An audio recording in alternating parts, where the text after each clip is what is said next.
The Mayo Experience. That Mayo Experience. That Mayo Experience. That Mayo Experience. Experience. Welcome to the Pat Mayo Experience, presented by DraftKings 2020 Week 5 picks against the spread, NFL game previews, survivor picks, some free money, actual free money picks when they win. When they lose, they're not so free money. But when they win, like they did last week, they're free money. Geoff Fienberg, you are in studio. You have an announcement to make. Yes, I will be doing a live show twice a week on FTN Wednesdays and Fridays. FTNdaily.com, FTNfantasy.com, FTNbets.com. It's a free show, right? Yes, free show. Twice a week, one for golf, one for football. That's exciting. I'm pretty excited about it. Yeah, we should be... I'm super excited. The times, we just got to lock those down. We're sort of still discussing those to confirm them, so I don't want to throw it. I feel like I'll hold on to the time instead of throwing out a time that isn't the absolute time. But yeah, definitely hoping interactive, take some golf questions, doing it up. And times. One golf, one football. Yes. Is how we're doing this. With you. I'm not a part of it. Just going to be you. Just me. Just you. We still got this going on. We got the spread picks. We got the golf. We have all that stuff. So it's just more of me. A lot of you have been demanding it for a long time, and now it's finally going to happen. So we're both a part of the FTN team. Obviously, people should subscribe to FTN, whether it's FTN Daily, whether it's FTN Bets, whether it's FTNFantasy.com. Pick your poison of what you're really into. Most people are out of their season-long fantasy league, so they're into FTNdaily.com, all the projections, the matchups. But if you just go to FTNbets.com and go to the prop shop, you can shop for the best line possible on anything that you want to bet. It's a free tool. Highly recommend that you do it. If you want access to the premium tools, code Mayo, get you a discount. Also, smash the like button to this video, and in the comment section, how many people will leave their comments? You know what people stop doing already? I asked week 1. It's just like, if there's a funny part of the show to help us with the best of for the year, just leave the time code in the comment section. People stop doing that. So please continue to do that, because I don't have time to do any of this stuff. Golf will now come out on Wednesdays for me instead of Tuesdays. That helps break up my week a little bit better. Instead of front-loading everything, I actually have time to do some research here. And also the Listeners League link for DraftKings in the description of this video and podcast. But please, subscribe to Mayo Media Network on YouTube. Leave a 5-star review on the podcast. Subscribe to the podcast. Retweet this show. Share it around. Geoff, people love this show. It's my favorite one to do all week, too. Always. I have a blast. Yeah, and I'm having a great time this year. I'm in terms of like winning or just enjoying football. Enjoying it. Last year there was just such a negative juju around it. Everything mattered so much more. This time, yeah, I'm just carefree. Unfortunately, it's the viewers' loss. Like, you're not going to get me like punching myself in the face this year. Like, on the show. You say that now. You just wait. It's only. I've only made it through September, but I'm saying that. Tell that to that piece of paper, Geoff. Come on. Yeah, you really destroyed you remember that piece of paper. Nobody forgets that piece of paper. All right. Well, I don't know. I'm excited. I'm enjoying it. Yeah, super positive. Let's go. The third member of the team, this 1994 Canadian loony, the fifth member of the team, behind the computers, doing the audio and inserting the graphics, it is Bills fan, Paul Shaughnessy, and the 20th member of the team, he hit a free money line parlay last week to improve his record from 6-71 to 7-71, 1-3 for the year. It is the victorious in free money, Tim Andergust. That is not my name, but yeah, I hit after being mocked and chirped for that parlay. It came in, feeling pretty good about it. I don't want to say we're on a heater because it's only one, but like we get on the board this week, and we're more than square with the house. So you're like good. Andy Dufresne, right? You got chipping away, right? Just got to keep chipping away. Wins 1 in every 11-ish is how we're doing this. Okay, good for him. I you can't come down on it the week it actually wins. No, I almost like hammered Atlanta money line on Monday night just to get out ahead of the curves. Because the last time it happened, obviously Las Vegas beat the Saints on Monday night when it came down to them just needing to win in order to cover the free money fees. But congratulations, Tim. You did not win the week. You were actually last for the week in terms of You were 6-8-1, Geoff. You won the week at 8-6-1. The Coin and I were both 7-7.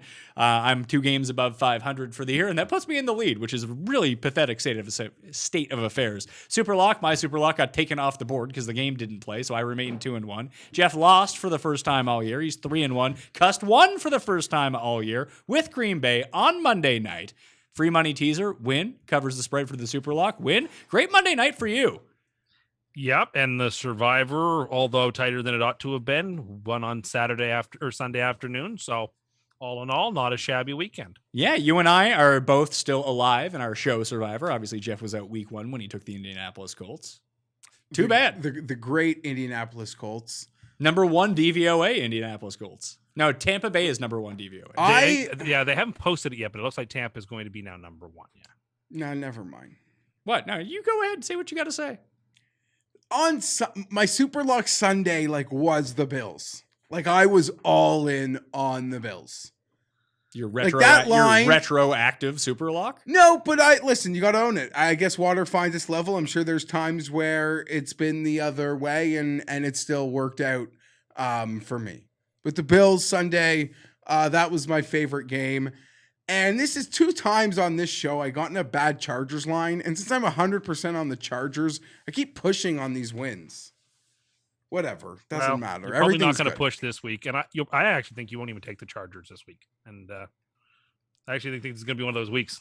You know, I think it would be foolish to take the Chargers this week, actually. Okay, well, guess what that means. Did you know that audience? In 6 years of doing this, oh my God, you guys with your Diet Pepsis, your Diet Oh Cokes. God, put that away. You put yours away. No, I need it. You need it? Who are you, Cam? I'm like Popeye for my show. This is my spinach to make me nice and strong. You'll need it today, pal. Thursday night affair, Tampa, potentially number 1 in DVOA, at the Chicago Bears. 5.5 is what the Bears are getting at home. 44 is the over-under. We were all on the Bears last week. That turned out well for us. You okay? I'm an idiot. Yeah, we're all idiots. No, I think that's like the appeal of the show, that we're all morons and bad at this. But I shouldn't bail on that team. I'm still not convinced Indy's good. Oh, don't worry, pal. I'm convinced their defensive no more pals. side I've said good. pal twice in 4 minutes. We're done with pals today. I mean, we'll get to it when we get to Indy, but as I was telling you before the show, that still a lot of people don't believe in the Bills. Whereas I believe in the Bills, but people say, the Rams, they should have lost that game. And no, they shouldn't have. Can you let me? Yes, they should have. They're not a great team. Anyway, but when we talk about the Bears, I think the Bears problem. Oh, are we not talking about the Bears? I'm sorry. Okay, I'll be quiet. Thought we were talking about the Bears game. It was my fault. Hey, you see what you do? It's not fault. just you. It leads to that. Yeah, and it's my fault. Tim is not wrong in what he was thinking was going on here. Yeah, he's right. It was my fault. Yeah, your fault. Okay, let me reset here. Consensus seems to be, at least about the Bills, is that they haven't played anyone. They got lucky in the one game against a team that's really good that they should have lost. I don't necessarily buy into that. I think the Bills are quite good. Now, the impression that people have for the Bills, I have for this Colts defense, where they didn't look very good against Jacksonville, and Jacksonville's not a great offense. And then they played the Jets, and they played the Bears, and they played, Minnesota before they kind of got their shit together a little bit. I'm not sure how good they actually are. I think that you can be skeptical of how good their defense is. That's fair, all I'm saying. But at some point, week 1 has to stop counting. I agree, but you can't just win by kicking field goals every week. Agreed. Second they have half Nerdlinger red as their zone kicker, struggles. so. Oh, but he's great. Blankenship. Drafted him in a couple What loser game leagues are we that still talking use about kickers. here? I am completely lost. Are we not talking about the Bears and Buccaneers? Sorry, Pat was making a point that I It's understand what he orthogonal to this said. game. Yeah. I understand what he said. All right, let's jump into this game then. Again, I'm just doing a hard reset here. 5.5 plus 5.5. The Bears are dogs at home against the Bucs, potentially the number 1 team in DVOA. 44 is the game total. The Bucs should have lost on Sunday, and the Chargers did classic Chargers. Here, we'll gift you a whole bunch of points and see what happens. It didn't work out for them, but Are the Bears healthy? yeah, Give me the Bears. okay. Honestly, Buccaneers can score, so I'm taking the Bucs. No, Don't the get enough Chargers points. like suck and they make no adjustments and people get mad because they're waiting for 60 minutes or it's the last game when we're playing the Chiefs in overtime. And that's the type of game that people like have these Anthony Lynn indictments on, Pat.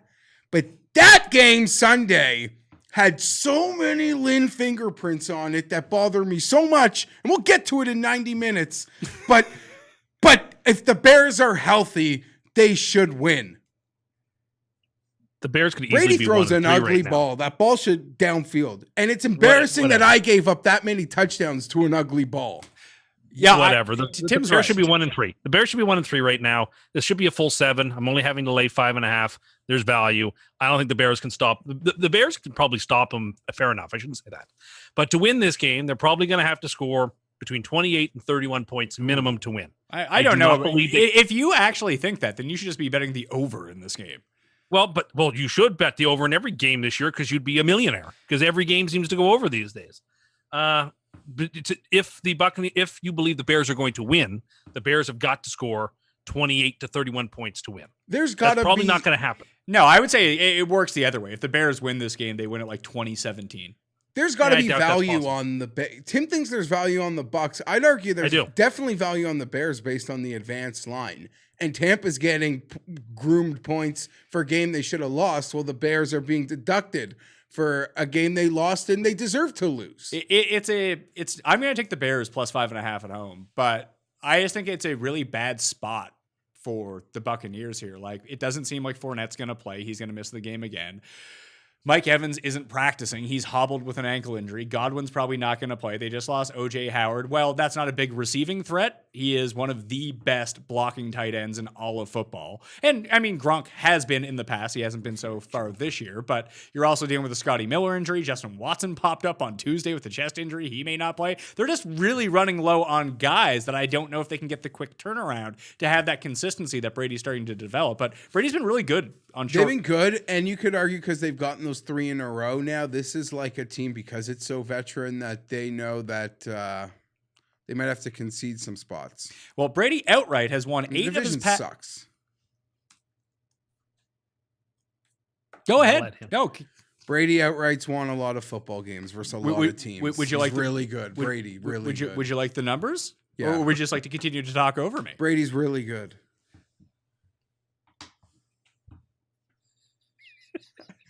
Brady's good.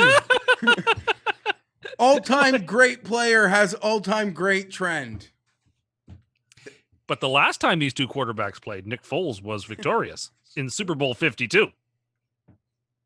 So it's a revenge game? Well, here are the two things. So Brady has won his past 8 regular season games, coming on less than 7 days rest. But the big key to that, I think, is just one of his past 11 regular season wins overall have come by less than 7 points. So if you do like the Bucs and you like Brady in here, they probably do cover the 5.5. I actually just think they lose this game. No, the Bears only beat the Giants by 4 points, for heaven's sakes. The Bears are very fraudulent 3-1. Buccaneers, I think there's value on the Bucs. I'm sorry. I think they should be a full 7. It's going to be cold, short week. I don't know how cold is it going to be in mid-October. I don't know how I mean, cold it's gonna pretty How cold. frosty do you think? It's pretty cold It's here cold, but- midday. I think I'm like 1 in 10 on primetime games this year. So just fade me and I'm on the Bears. No, that's not good. Sunday slate. Cincinnati at Baltimore. Baltimore is a 13.5 point favorite. 51 is the over-under. The Bengals had a real chance to be 4-0 against the spread, but that closing line ended up being 2.5 in week 1. They did not cover that against the Chargers after they missed that field goal at the last second. They've been competitive in every single game. Whether they 1, 2, and 1 now, Burrow looks pretty good. This just seems like such a step up in class for Burrow to play a defense that's going to like hit you after the whistle and everything that Baltimore enjoys to do. The weird thing about Baltimore is they're running so few plays as opposed to last season. Like, you would think of them as a very high tempo team despite being a very high volume running team, but they are slowing the pace of the game down, where it seems like the Bengals want to up the pace of the game at all times. It's just a really weird clash of styles. I don't even really know where I lean on this. Like, I think Baltimore wins, obviously, but almost 2 touchdowns seems like a lot. It feels like no matter who they're playing, Tim, Cincinnati's going to score. I agree. I'm going to take Baltimore though, without any confidence. Because they probably should win this game like 31-17 or something like that. But just to be safe, they'll be the first end of a 5-team 7-point tease. 7-point teaser. Oh, you're going away from the winning moves of the money line parlays? Yeah, I thought about it, but I think this week is a parlay week, a teaser week. Sorry, so that's where we're going. We're going to tease them down. I'm not super confident about the full number. The Ravens either pushed or won, depending on where you were last week. In part because they sort of had the game in hand and didn't show any sort of urgency.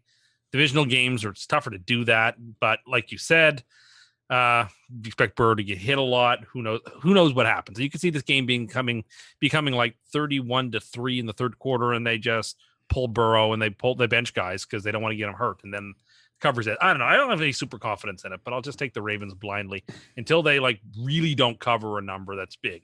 I can't pick them.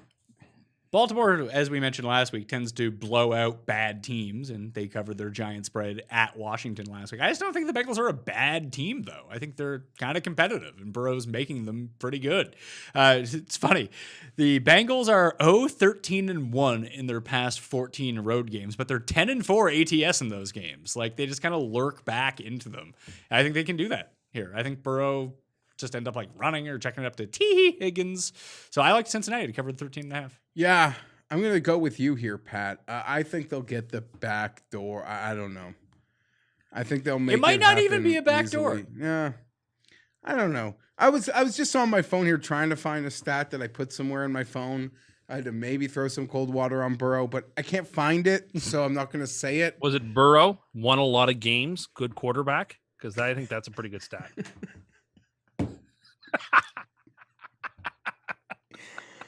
Oh, we suck. No. No, it wasn't. But if I can't get it right, I don't want to screw it up, and I'm not putting anything out there. I'm picking Joe Burrow. What was it in the vicinity of? It was in the vicinity of how good is this guy? Was it that Herbert is better? Don't Is worry that where about the it. stat was going? Yes, Paul.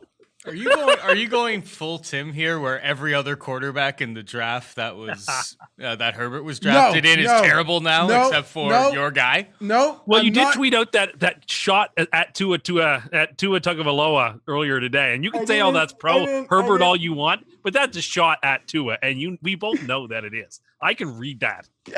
You can't read You shit. used to want I'll Tua. tell you who it's a shot. It's a shot, but it ain't a shot at Tua. You wanted I'm going to Tua. say it's something, but it can come across. You got talking to the microphone. I'm going to say something, but it can come across bad. But I don't mean this in a bad way, because it's me and it's my life. Should I get my beep button out? Is it that bad? No, but Tim Break thinks down that's the time code. Tim thinks it's a shot at Tua.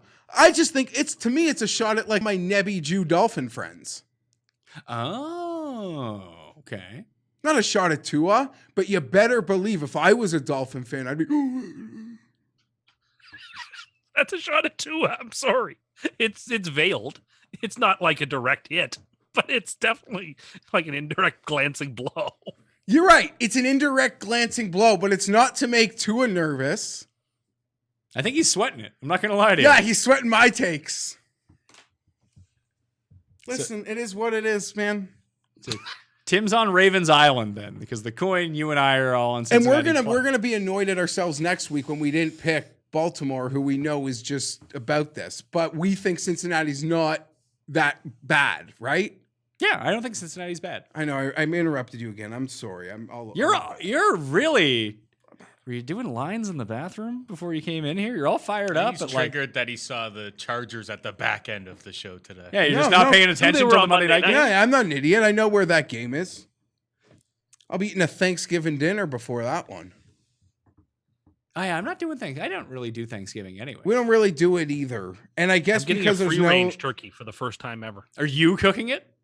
I am purchasing it. So cooking it. you're not cooking it now. Okay. I'm not cooking it, no, but I'm purchasing it for the first time ever. I'm curious how it tastes. If people Thanksgiving don't, is great. How rich. yeah, if people don't know, it is Thanksgiving in Canada this weekend. So if you like Canada, you have to know it's Thanksgiving. We have Thanksgiving during the harvest, not a month before Christmas. Martindale- Crazy us. I am worried that the Ravens, they get off on this shit. As an organization, sort of like the Steelers, the Steelers haven't played the Bengals yet either, right? Have they? No. That's just their first shot at the Bengals' new toy. And Martindale's will draw something up, and they got some high chip players there, so they could make life hard for the kid. But I'm gonna back for everything you think I want to say. I'm taking the Bengals in these points. All right. Oh, fun one here. Arizona at the New York Jumbo Jets, Tim. The Jets are now 7-point dogs at home. 47 is the over-under. It's funny that this game hasn't come off the board yet, Geoff, because it seems like old safe space Sam Darnold is not going to play this week with a shoulder injury, and Joe Flacco is going to start. But they don't know that yet. Yet the books are like, fuck it. We'll just lay a number. It doesn't matter who starts. They both suck. They should give Sam the week off. They owe him that much. The guy came back into a game with a hurt AC joint, and if he's not 100%, when you're 0-4, give him the week off. Then why put him back in the game to begin with? He said he was good to go. He was good to go. Like, the guy's a champion. Soft. And Soft. He's not a champion whatsoever. Joe Flacco's the champion. He's a competitor, and whatever, that he wanted back in the game. He had one of the plays of the year with that rushing touchdown. Then he got hurt. What I thought was a pretty cheap call. I thought it was when you watch the end of the year, like on Christmas Eve, the plays of 2020. That will not be in it. I hate to tell you. There's unquestionably that will be in it somewhere. Yes, Paul. He also had the misplay of the year with the ghost sack. That's true. That was unfortunate. What do you want me to say? He had some great plays. He had some bad plays. No, he had a great play. He had a couple of. This is like the same thing we do every week. Like, oh my God, did you see that one play where he was the best quarterback in the league, and not the other 90 plays where he was fucking terrible? No, he threw a couple of dimes too, but in the end, Denver won. Good to them. I thought they were going to. I thought we might cover, but even then, I thought there was a chance that Denver. Like I felt like no particular gumption about the game. Arizona's going to win this week. We know that. We'll tease Arizona down to a pick 'em. Oh, he's really testing out the limits of the curse here. No, I mean, in a lot of ways, lucky for Sam, as people are saying, lucky for Sam, he gets to leave soon. He gets to avoid this cesspool after this season, perhaps. Franchise him. No, I mean, if they have the first overall pick. He's not good enough to franchise, is what you're saying? They're going to trade away him for nothing? For peanuts? A boatload. And have the first pick overall as it is. Like a boat. What do you think they would? Yeah. What do you think they would get for Sam Darnold today? Hard to say. I mean, today I think they would probably get a middle. If it depends on the team, a middling first round pick, and it's probably a second round pick too. I mean, that's round pick. They get a second round pick. Second round pick. It depends the team. It would depend on. They would get the Rosen deal. Is what they'd get. Second round pick. Singular. I think they do a little. I know you can keep saying that all you want, but I don't think that is necessary. Okay, but you can, just because you keep saying it with authority doesn't make it any more authoritative. Maybe or maybe not. I don't know. I feel bad for the kid. We've done him wrong, and we certainly owe him this week off if he's not 100%. What's the point? Why jeopardize his career? How stupid is this team? They draft Becton, who's one of the rookies of the year. They say, okay, you're kind of hurt. So let's only have you dress in emergency circumstances on Thursday night. Then the lineman, of course, gets hurt 4 plays in, and they put him in. And then he's getting more hurt as the game goes on, and so they have to take him out. What is going on with this team? How is Gase not fired right there and then? I don't understand it. It's a shame that Bill O'Brien got fired first because Gase should have been gone. He's not going to get fired this year. Apparently, it's going to be not at least to the end of the season. So we can not pretend as if, I wonder if he's going to go. He's not going to go to the end of the year. I cannot wait. I am exhausted already emotionally with this team, and I have no particular fire. I guess I can just focus on the teams I don't like and cheer against them. That's really negative fandom is really all I've got right now because this year is complete. How are the Seahawks doing? The Seahawks continue to limp along and be better than I want them to be. It's annoying every time they win. They continue to limp along. They're 4-0 and 4-0 against the spread. Yeah, but they're not playing. They're bad though. No, but anyone who thinks they're the best team in the league or the second best team or the third best team is I don't recall anyone saying that. No one said that. Well, well, actually, people have been saying that exact nonsense. Who? Lots of people. Who? Again, you don't go on. Name Twitter.com one. Name one. Look around. Name one person. Name one person. I'm not going to do that. I'm not Because going you to don't. play your game. Because I don't I'm recall not anyone going to saying play that. your game. I'm not interested in So playing your game. so what you're going to do is just you're just pulling. I mean, you are so much like Trump. It's kind of crazy. No, but you're I'm just not. making stuff up at this point and being like, No, see, I'm people not. said it. Who? Well, no, people said it. Arizona. I don't need to play your games. Give me Arizona, and Arizona's covering on the teaser too. I took Arizona. I bet Arizona -6. I like that on Monday, and it's like gone up to 7. So I'll bet this. And Arizona might not be good. I mean, we've learned the last couple of weeks. Arizona has some significant challenges as a franchise. Yeah, They're Arizona going to finish 4th in their division. That's going to happen. Oh, well, I don't know about that, but we'll see. It's almost certain. It's almost certain unless something crazy happens. Well, they're 2-2 right now. Yeah, but they are clearly the worst of those 4 teams. So unless something crazy happens, they're going to finish 4th. I was going to say that Arizona is 4-0 to the under so far this year. Weird. Yeah, They're terrible. They're the Because- only team that is 4-0 to the under. That's so weird because I was going to say it just feels like for a lot of reasons, they're a very overrated team. It's Kyler. People love But Kyler. they're I still love good. Kyler. I don't think they're bad. Like they're good. Like I like them for the same reasons everyone else likes them.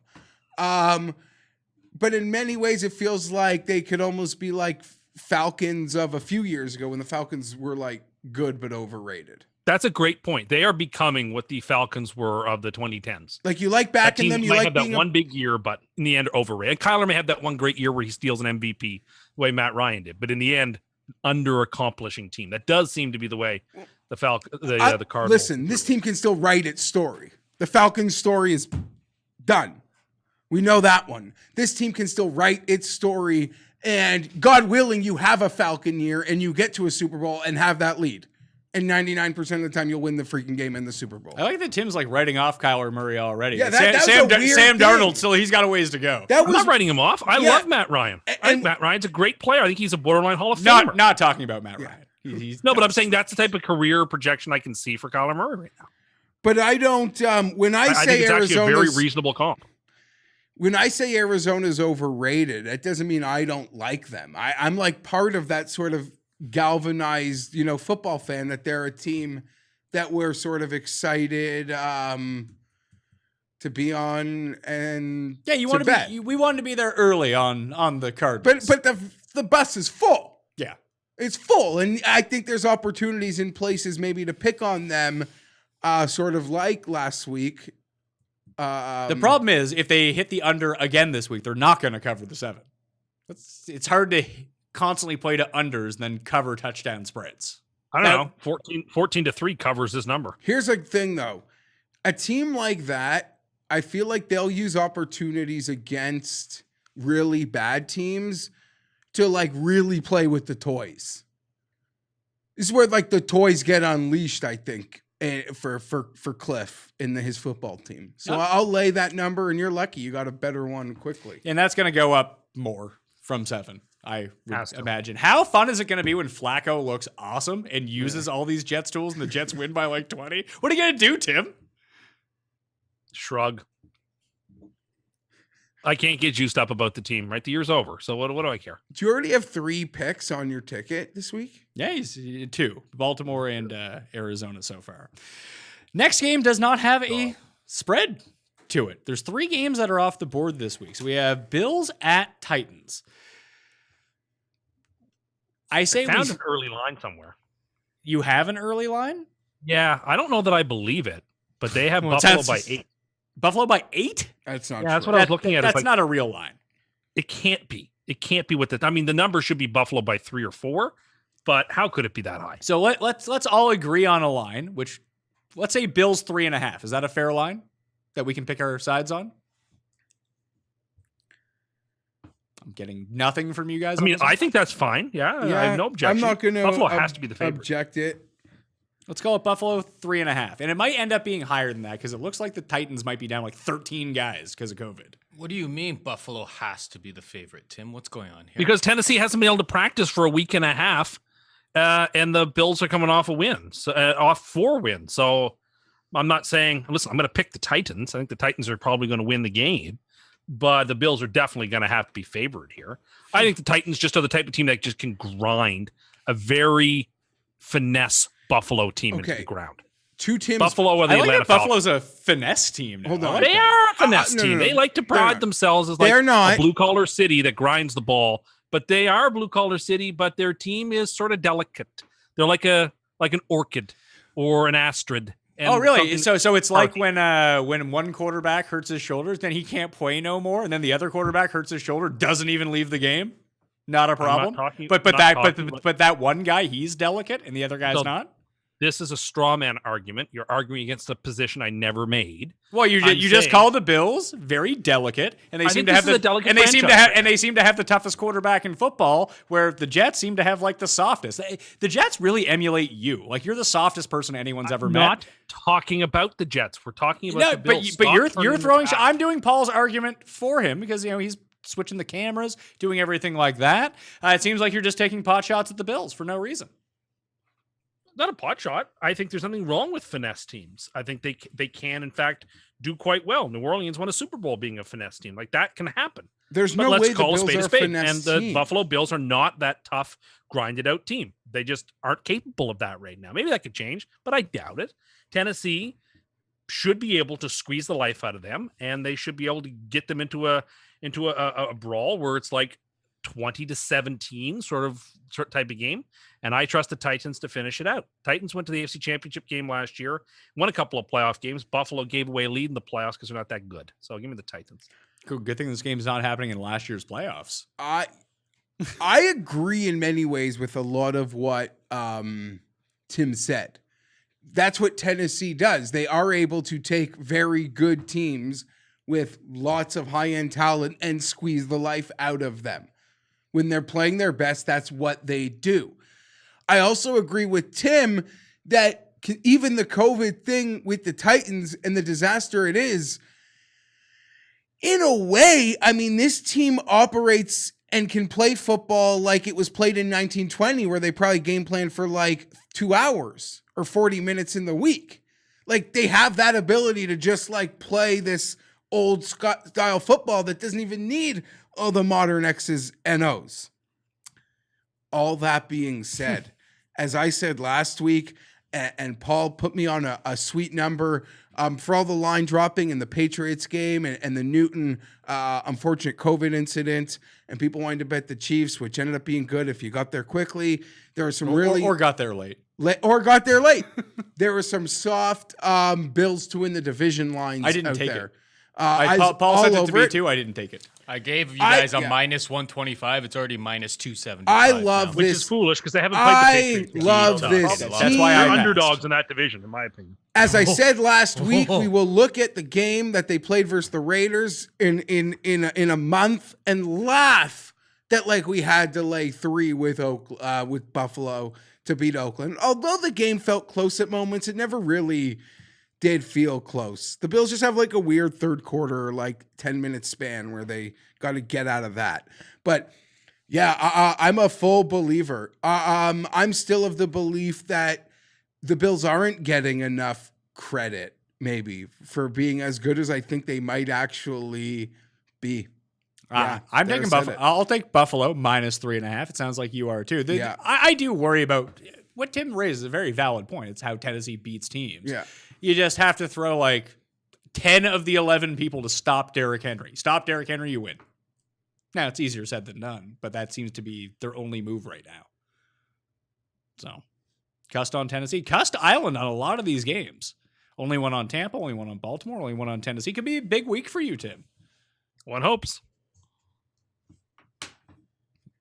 Is he talking, or can I just not hear you? I said one hope so.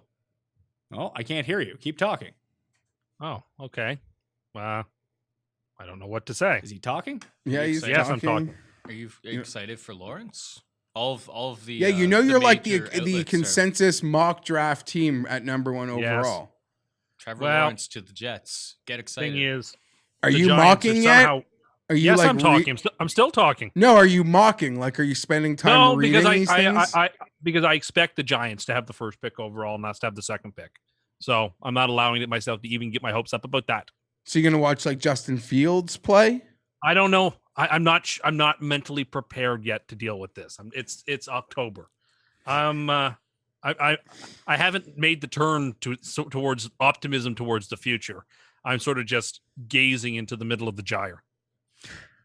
Rams at Washington. The footballs are 7.5 point dogs at home. 45.5 is the over under. It looks like no Chase Young again, which actually like really skews this for me. I wanted to take Washington here just because I think that just shocking. Just get into a lot like the Giants did last week against the Rams at home. Just kind of like get up in their faces and make it life difficult for them. And Washington would be able to do that with Chase Young, but I think it's a nice rebound spot for the Rams, and they go into Washington and win by more than 7.5. Like, is he Ron Rivera's wearing Rivera strong shirts? I thought that was just. I wondered about that. I just thought it was really strange. Like, usually it's like the rest of the people wear the Rivera strong shirts, but it just seemed to be him wearing the Rivera strong shirt. I just thought maybe there was more people. I mean, what did the Colts? The Colts had shirts for Pagano. Yeah, but he wasn't wearing it. Was he? I don't know. No, that was the year Arians was coaching. Yeah. Shout out to him. He seems to be doing all right. That's good. And they have their contingency plan in place. So all the health in the world to Ron Rivera. It struck me as like, when I was just watching the game, I just thought it was strange. Tease down the Rams. They're the third part. Oh, geez, you're just right away. Rams. Yeah, I like it. Rams should throttle them. That's the what? Rams should throttle them. That line's been moving. It was like opened at 9, now it's 7.5. People like Washington, I think. West Coast team coming east. Maybe is Chase Young coming back at all? No, it doesn't look like he's going to be back. Oh, something's weird. It's all an overreaction going on with this game. It's an overreaction from the Rams basically sleepwalking through that Giants game. That's what this is. People. I mean, I watched a good amount of Washington's game last week. They looked flat and not that energetic. And I expect the same thing from them. And I expect the Rams to be up better than they were against the Giants. So I think the Rams, like you said, should bounce back pretty handily. This is in the short list of Super Lock contenders.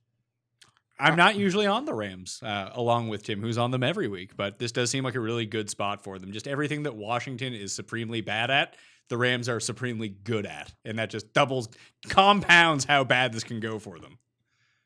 Like, imagine if Ramsey is able to lock down McLaurin. How do they move the ball more than 3 yards at a time? It's going to be Antonio Gibson. Is going to be Antonio Gibson 45 carries during this game? Isn't that what the shadow index indicates? Yes. Yeah, you should use the shadow index up at ftndaily.com. It did really feel like the Rams were just toying with the Giants. They got lucky. The Giants just settled for a lot of field goals. It really could have flipped that game in a lot of spots on Sunday. Yeah. There's just nothing really redeeming about wanting to be on Washington here. Good energy today. No, I don't. This is like the game that I have the least. I almost did pick Washington, but this is a game I got the least feel for.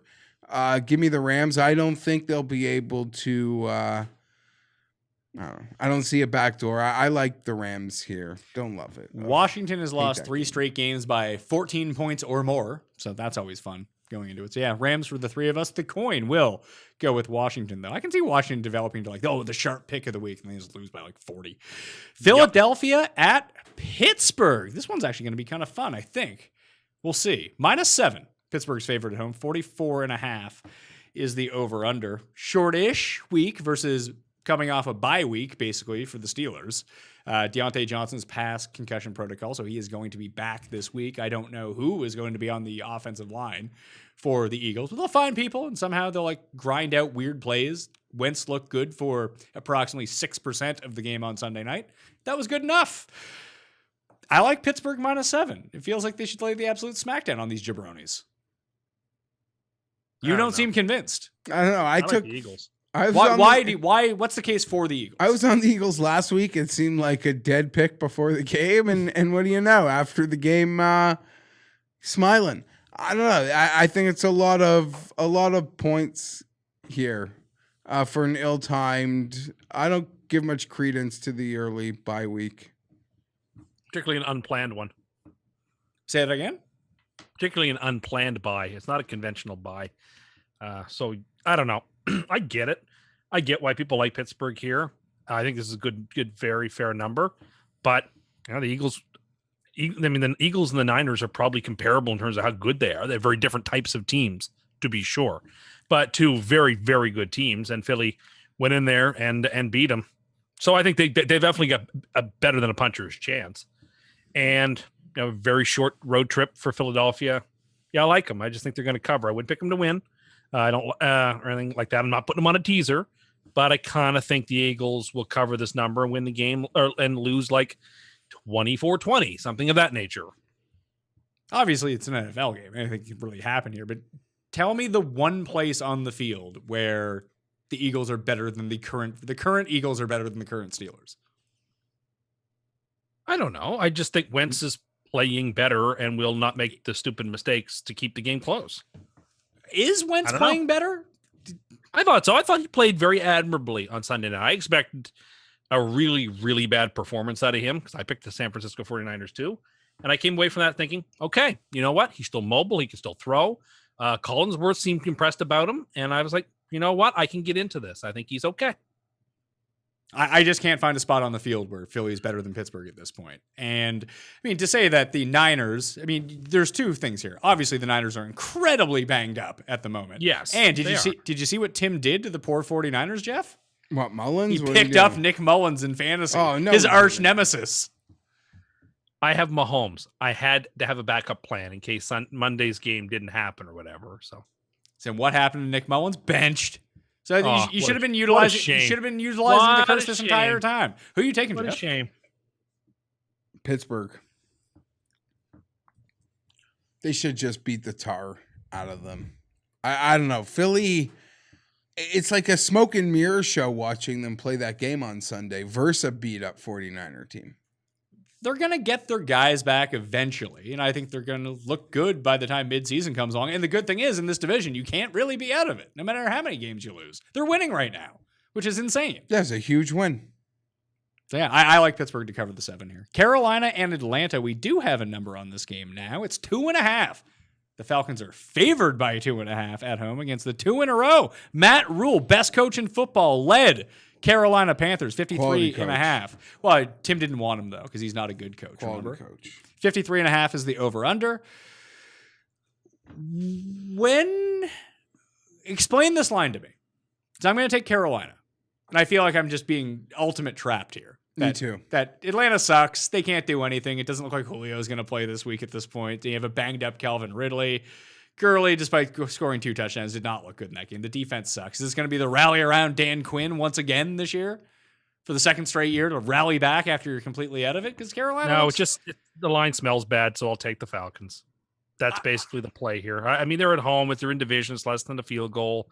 They do play well at home. The Panthers still have a lot of problems, too. It's not like the Panthers are world beaters. I don't know. I don't have a whole lot of confidence in the game other than I'll take Atlanta, and that'll be that. See, I thought what Tim thought. And then, are we doing that this year? I feel like we tried not to do that this year. I saw 2.5 and was like, gotta bet Carolina here. Like, how can I not lean Carolina here? And to pick Atlanta, I'm picking Carolina because I will feel so dumb if I take Atlanta, and what will likely happens.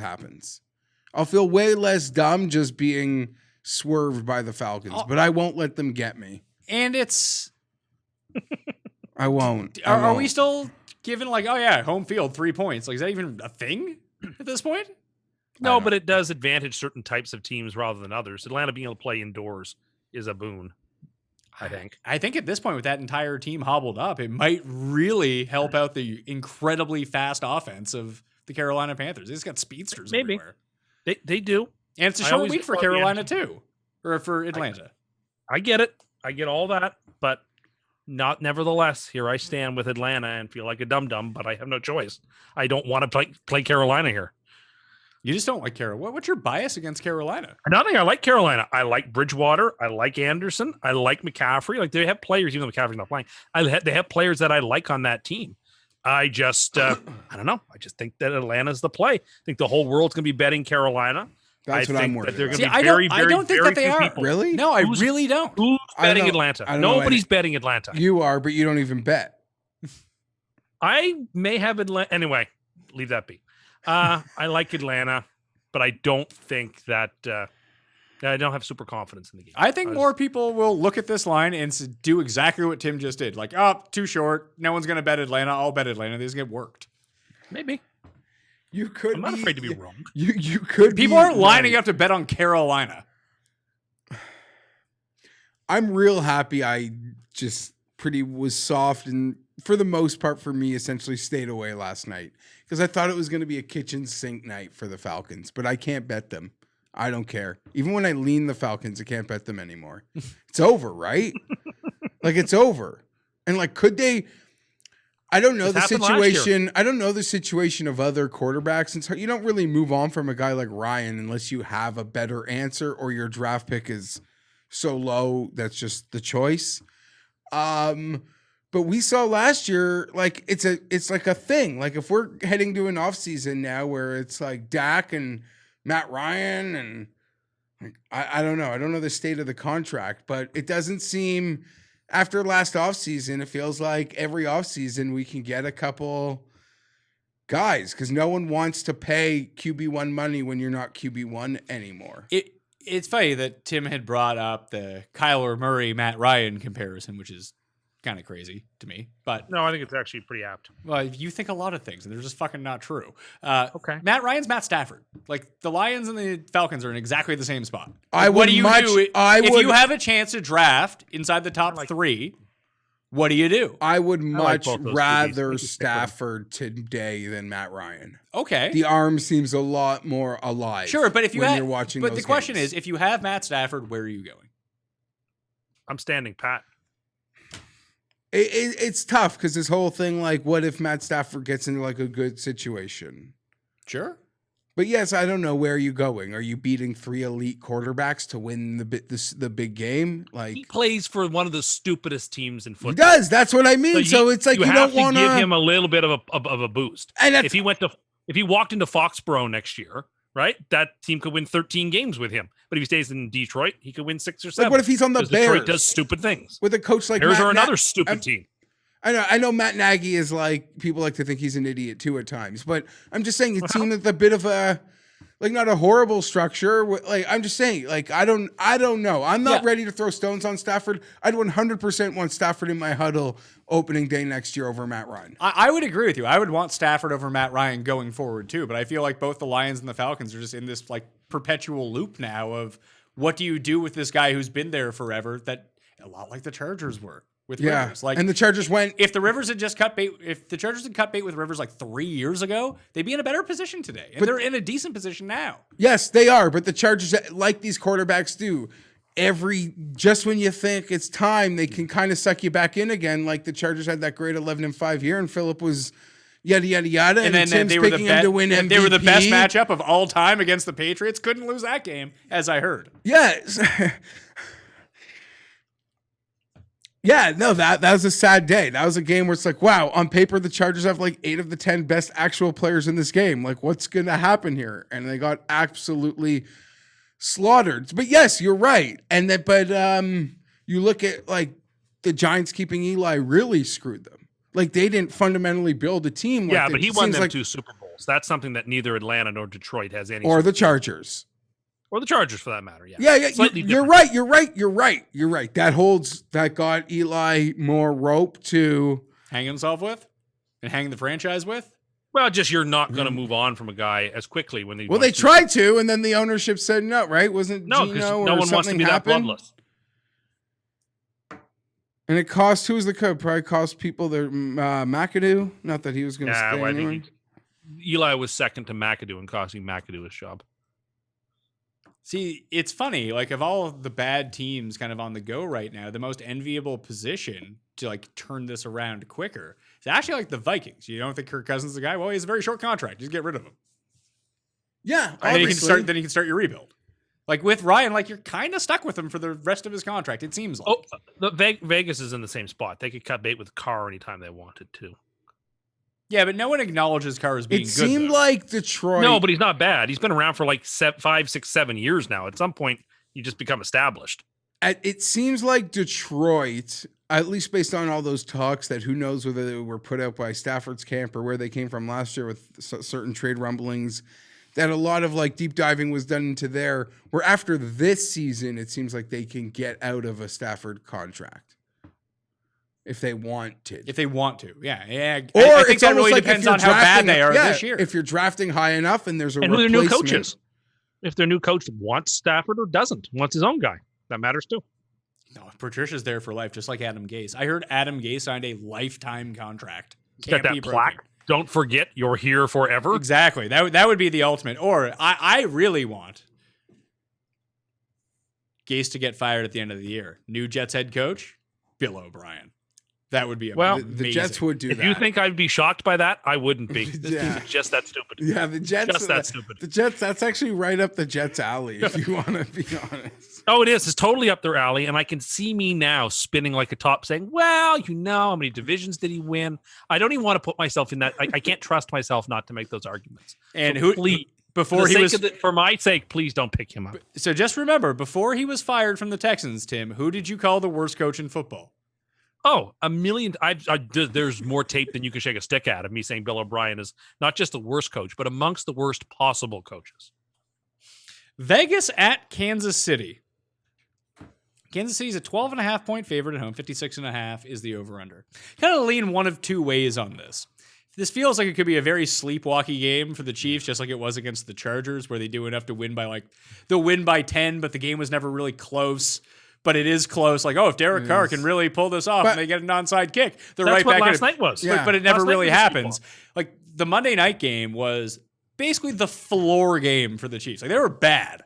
And they still won by. They still covered a double-digit number. Like, I mean, they got a lot of calls. In part because New England gave them that by getting sacked at the end of the half and throwing a pick six and having a bad luck on a interception. Like, a lot of things had to go right for the Chiefs to cover a floor game. Sacks or turnovers, but they did. That's the thing. Did. Like, your floor game, you're not supposed to cover your floor game. Which is why we're taking the Chiefs, and we're going to put the Chiefs on the teaser. The Chiefs in their floor games, when there's the floor game for the Chiefs, when Mahomes doesn't decide to run for first downs to the fourth quarter. That's kind of what he did last night. It's kind of like what he did versus the Chargers. But versus the Ravens, he's like first drive of the game. And then it's it's all systems go. I think this is just going to be a closer game. I'm going to take the 12.5. Me too. I'm going to take Coolio featuring LV. Yeah. There's no real, I mean, the Chiefs are amazing. And like you said, they cover with what happens last night. Granted, the Patriots, we could agree. No one feels bad seeing them be on the wrong side of a lot of calls. Bill Belichick having a bad moment, was fun to see. You never see that. And on top of all of it, someone retweeted something last night that Hoyer, between his sacks and interceptions, or the Patriots as a team, gave up 27 expected points or something. Something ridiculous, the points expected that they gave up. It's ridiculous. And if you watched to see it, I guess it happened. Look at you, bud. That's all right. They're going to turn it around here because they've got a bunch of wins coming up. So I guess we have to enjoy that loss. He's really putting the stake in the heart of the Patriots here. We can enjoy that loss because there are not going to be too many left on the schedule. So you're taking Kansas City here in this game? Yeah, for sure. I think they're going to blow the Raiders out. Year after year, I've been taking the Raiders in these games, and year after year, the Raiders don't cover. So, in the Mahomes era, the Chiefs are 1-3 ATS in the second game of consecutive home games in the regular season. Interesting. And it doesn't really feel like they're going to have to try that hard in this game. Is the thing. You almost feel bad because you got the sense early in that game last night. The Patriots plus all those points were definitely the right side, and you got a vibe that Reed wasn't really even looking to run up a score. They ran up the score and didn't try to run up the score. Yeah, that's what I mean. They were almost forced to. When VJ had to hit his next week, Geoff?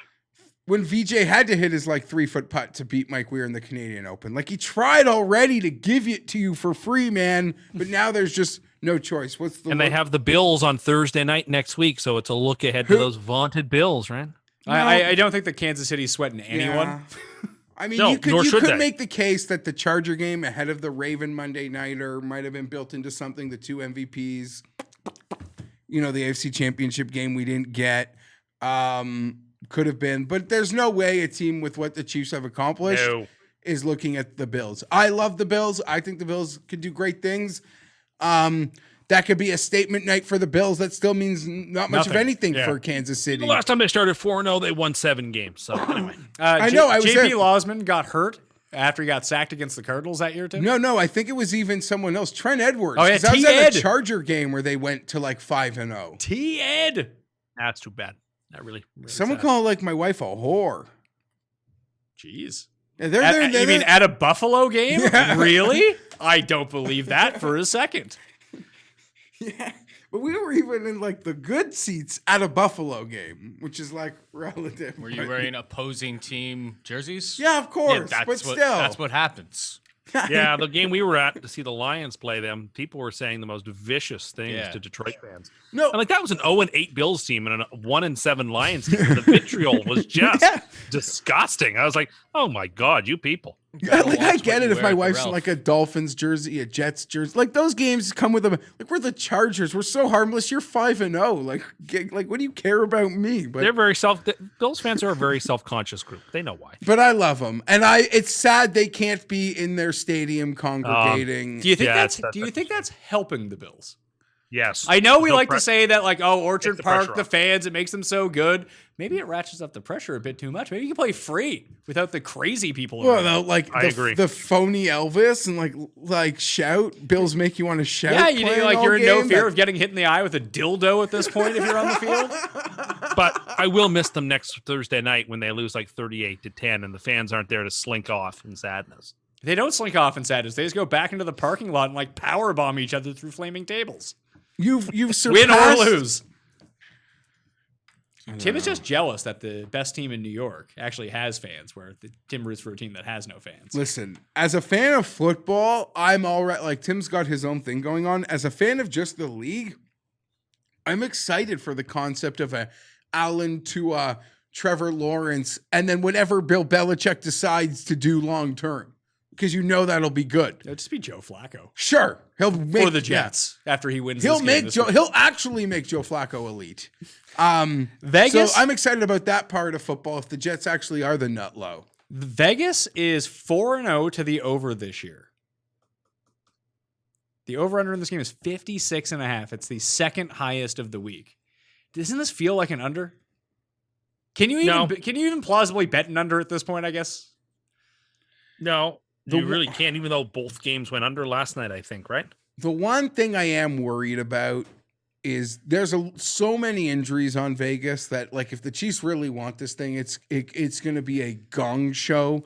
And getting to watch Josh Allen tape, like, if you're the Chiefs, is like a beta version of like what Mahomes can do. And that's not even an insult on Josh Allen. It's like just how amazing and effortless Mahomes makes everything feel. So it's like Mahomes, Allen, Danny Foams down at the bottom. Sure. Daniel Jones is like the really Bush League version of Josh Allen. I guess so. Herbert is somewhere in between. Herbert's got Josh Allen-y vibes to him. Yeah. He does, doesn't he? Oh, we're slinking out of that pocket, doing a little. He did a fake pitch, kept it himself to get like a 3rd and 4. You have to understand, I come from a statue. They don't allow statues anymore. They really in the don't. NFL. They Tore don't. them down. So it is so it is so different and it is refreshing. And I see the light. What game are we even talking about? Vegas for both of us, Kansas City for Tim and the I'm Corn. real nervous about this one because the Vegas How have about this? so Just many don't injuries. bet it. Yeah, not betting it. Lean the points though. Jacksonville at Houston. Can you give your spiel on Houston's favored by 6 points for starters? 54 is the over-under. The Texans are 0-4 against the spread, and the overs have hit in all 4 of their games. But you like to always go on this rant about when the coach gets fired. Geoff, always a good time to take a team with Romeo Crennel as the head coach? No. Let's say I'm going to pick Houston here. Yes. I like a fight. No. How do I put this? What's so funny? Is this a good time to take Houston? No. So you can take Geoff. Houston.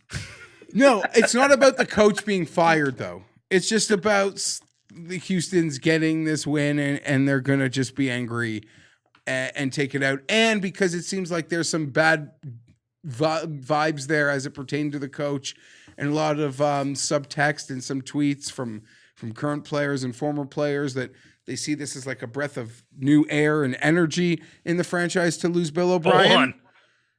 What? Go on. Yeah, no, that seems to be the case. Now, Of course. normally in the NFL, when you fire a coach, you're so far up Schitt's Creek, there is no helping you. And the games are so finite. There's only 16 of them. Everyone matters. No one can let you off the hook. I do believe when we're talking about like hockey or baseball, you fire your coach like after game 38, and tomorrow we're playing game 39 versus another team who's playing game 39. That game will like be more important to the team that just fired its coach. In like a league that allows a half its team into the postseason, and these games mean nothing. You fired your coach in like baseball, like game 102. Well, guess what? Game 103, I'm going to bet you, because you're playing a team that's just playing game 103. So I do sometimes like to bet on teams the game after they fire a coach, especially if they're bringing in a new body. Like you just make an assistant a coach, it's like different because the guys know him, but you always want to like impress someone new, a new boss. You try hard on the first day. So that, but I don't know, this is obviously a lame duck coaching situation. You don't think Romeo can win this job? No. He's gonna have to go back to hosting shows on MTV. Where's that Little Romeo? Is he still called Little Romeo? Is that Bow Wow? What are we talking about? No, Romeo. Little Romeo? I think he's just Romeo now. He I was don't know on, Paul, did you watch season 2 of Champs vs. Stars, I thought The it was Challenge? Bow Wow. Yeah, that Bow Wow, wasn't it? I thought that was Romeo, because Romeo hosts X on the Beach on MTV now. I don't know what you're talking about. Anyway, he had security guards with him while he was on The Challenge, and like tried to get into CT's face, and then like had to get his bodyguards to come in between him and CT because CT was going to kill him. It was kind of funny. So highly suggest season 2. It's one where CT tells off TO too about how he lost $75 million. It was pretty funny. I'm going to take Jacksonville. Just take the points here. The over is probably the bet in this game. So 54 is the total, Geoff. Houston, each of their 4 games have gone to the over, and Jacksonville has given up at least 30 points in each of its past 3 games. So you hope that maybe David Johnson can get going. Like Houston has no run defense. Jacksonville has no run defense. No one's really playing defense at all. Is JJ Watt still good? Or is he like name value good? Like when we look like 3 years from now, it's like, hey, JJ Watt didn't get hurt. He made the Pro Bowl 3 consecutive years, but it turned out he stopped being good in like 2018. He's one of those guys. Like I can't tell just because their defense is so bad. Like if you put him on another team, would he be an impact player? You're starting to question it. I know you don't want to say things like I don't know. Like he's elevated by a persona. I'm saying that I can't tell. Yeah. And his persona has elevated him because he sort of became a player that transcended the sport. My grandma knows who JJ Watt is. Yeah, my wife does because he did the stuff with Ellen and the hurricane and some great stuff for Houston and charity and raised millions on millions. So he became like he escaped like the football celebrity bubble, which is really hard to do in football. Incredibly hard to do, especially as a non-quarterback. Yeah. Even harder, you would think. As a defensive player, like at all. Like who does that outside of like Polamalu because he had hair? Yeah, Polamalu. Deion Sanders. Yeah, Lawrence Taylor because of like drugs. And his role in The Waterboy. Yeah. I mean Ray Lewis, but you know, was Ray Lewis all that big though? Like besides being like brought up on like murder charges? I guess like my mom wouldn't know who Ray Lewis is. She might know who JJ Watt is. I'm trying to think. Richard Sherman. Would Reggie maybe? No. Would Reggie White have? I don't know. Maybe. Like I just don't know how celebrity culture worked in like 1992. I don't know. No, not really, because he was like he said some very controversial things, which I guess in 92 seemed way less controversial than they would today. Are today, which would have, I mean, yeah. Tim, are you going Houston or Jacksonville? I'll take Houston. I think they are the better team, and I don't think 6 is quite enough. So I'll take him. Plus, they get free of Bill O'Brien. That in and of itself should cause 1,000 flowers to bloom. And I expect him to come. I mean, like, Aaron Donald is hands down the best defensive player on the planet. He plays in a market like Los Angeles. I don't think he's outside of football. Not even close. Even in football, people like, maybe it's because it's so boring to say that Aaron Donald is by far the best defensive player, which he is. And he's flashy if you watch Rams games. Oh yeah, well, you know what I mean? Eviscerates. He just blows shit up, but it's not like he's sacking Sam Darnold and just throwing him to the ground. He's just kind of disrupts every play. Yeah, I don't know. It's weird, but no, he is not a celebrity. He's no Michael Strahan. Yeah, that's actually a really good example. Yeah, Strahan's actually. We forgot that one. That was different. Well. No, yeah, he definitely got out. But was he out? Like, when he was playing, he wasn't out of football. Like, when Strahan actually played, I don't think he was celebrity. He was New York, like, no. He was like New York celebrity, which can translate into celebrity pretty easily. But, like, page6.com wasn't, like, a thing then. He had page 6 in what, the New York Post? One of our dailies, yeah. It was just in the news. When people read newspapers, I guess, it was in the newspaper. Yeah, fair enough. I don't even. We're at the midway point. Do we want to do a Cust Corner? Cust Corner, it's Cust Corner. Cust Corner, it's Cust Corner. He's got the hottest takes with the highest stakes. He should be president of the United States, but it's Cust Corner, it's Cust Corner. Cust Corner, I think that's appropriate. Tim, do you got anything for us? Here's some things that Tim has told us today, by the way, Geoff. That once again, he was on, he lowered his quota this time, that $400,000 is not a lot of money per year to make. And he said that Starbucks is a hipster millennial outlet. The largest coffee chain in the world is apparently a hipster millennial No, my point was anytime I've gone recently, in the last year or so, almost without fail, there's some unusual person at the Starbucks. That's only my personal experience. Yeah. Just like, I guess, a new hipster restaurant that came out, McDonald's, Geoff. Yeah, that's where all the hipsters go. Just like Starbucks. You know that like hipsters would go to like a free trade beans coffee shop, right? No, they would love to go to Starbucks. They could take their photo of themselves at Starbucks. So all their friends go, look how authentic he is going to Starbucks. Like just like in an ironic way. You really have like it. No idea how people live, do you? They're doing it to be ironic and to be authentic. No one is doing this. That this is that whole culture. Who? It's about that. Tell me where you've seen this. And it all ties into tell me where you've seen this.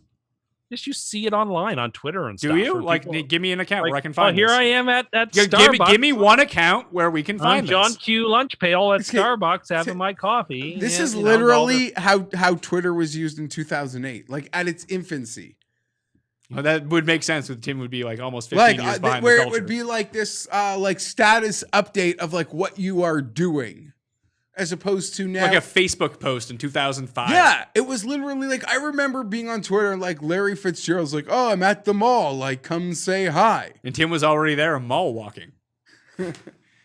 Yes, Paul, you had something to say? Yeah, he called Mr. Millennial. He just called John Q. Lunch Pail. Lunch Pail would refer to like a blue collar kind of person, wouldn't it? Yeah, but my point was they were trying to make these hipsters are trying to make the point that, oh, look how ordinary I'm being by going to this big coffee shop. Ha ha ha! Isn't that funny? So all their friends sipping their chai lattes in the rain at some obscure coffee grinding place. Can all have a good laugh with them about how the time they went to Starbucks, ha ha ha. That's at least how I imagine the culture being. You imagine really bizarre things that don't exist. Layers of irony and ironies on top of ironies for some of these people with their fixed gear bikes. But these people don't exist. I asked you to point me to a Twitter account and you couldn't. I've seen it. No, you haven't. You haven't seen it. I've absorbed in your mind movies. When you live your truth, you see it. But outside of that, it doesn't exist. Just things I recall seeing. I can't give you chapter and verse because they never happened. Like you literally make stuff up, then believe it. No. This is how I remember it being. Maybe you have a bad memory. Have you considered that? No, I don't think so. This is not Memento. Anyway, you had something to say? Yeah, I have a question. and I don't, and perhaps you guys can answer this better than I do, because I've seen this. It happens every year. I see it on Facebook. I see it on Twitter. What is the draw of going out into the country in the fall to see pumpkins and pick apples? And like, is it to have my photo taken doing it? Is it to go see the pumpkins growing on the ground? Like, because I can just go to the superstore and buy a pumpkin. Like, that's not a challenge. Why is it that people feel like, and it's obviously very popular. So there must be a reason that I can't divine why someone would want on a weekend to get in their car and drive out to where there's a pumpkin patch or a maze or a bunch of apple trees. Hold on. A maze is way different than the other two things that you just. They all mentioned. just seem like fall outdoor, quote unquote, like fall activities or autumnal things to do. And I don't see the draw of any of them, and I don't quite understand why they're popular. Okay. Would you like me to take this one or you to take this one? I don't. You go. You know what I'm talking about, right?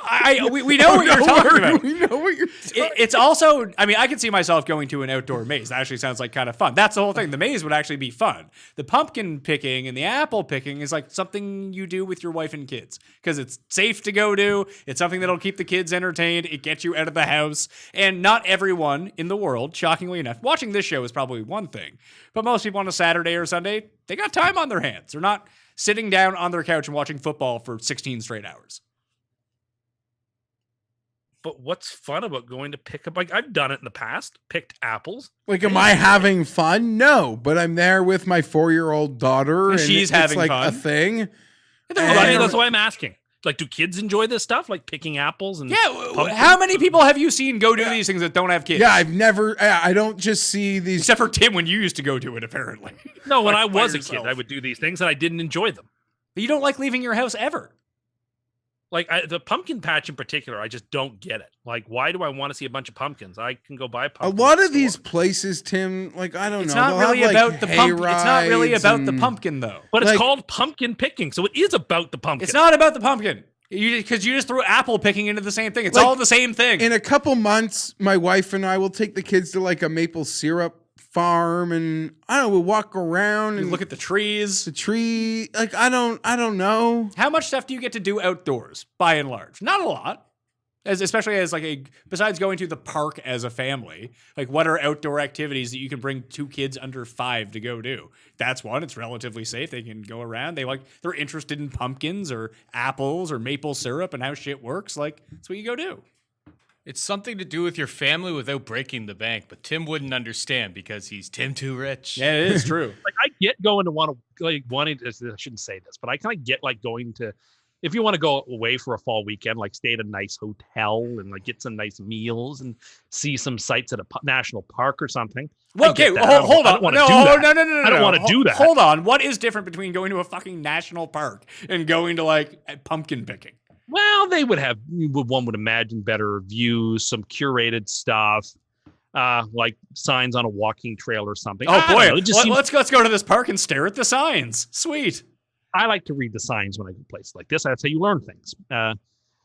Anyway, I mean, I wouldn't want to do it either.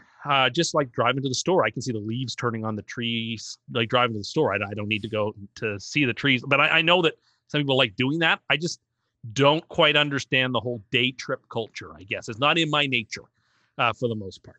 Because people like spending time with other people. And this is a place where you can go outdoors. It gets you out of the house. It's something different to go do. And you get to go spend like 4 or 5 hours with either your family or your boyfriend, girlfriend, whoever it might be, or in like a small group. You can go talk. You get to hang out. It's something to go do. And I'd say this season, I guess it's like an outdoors thing. Yeah. And I'm not like going golfing with my niece, nephew, and like sister.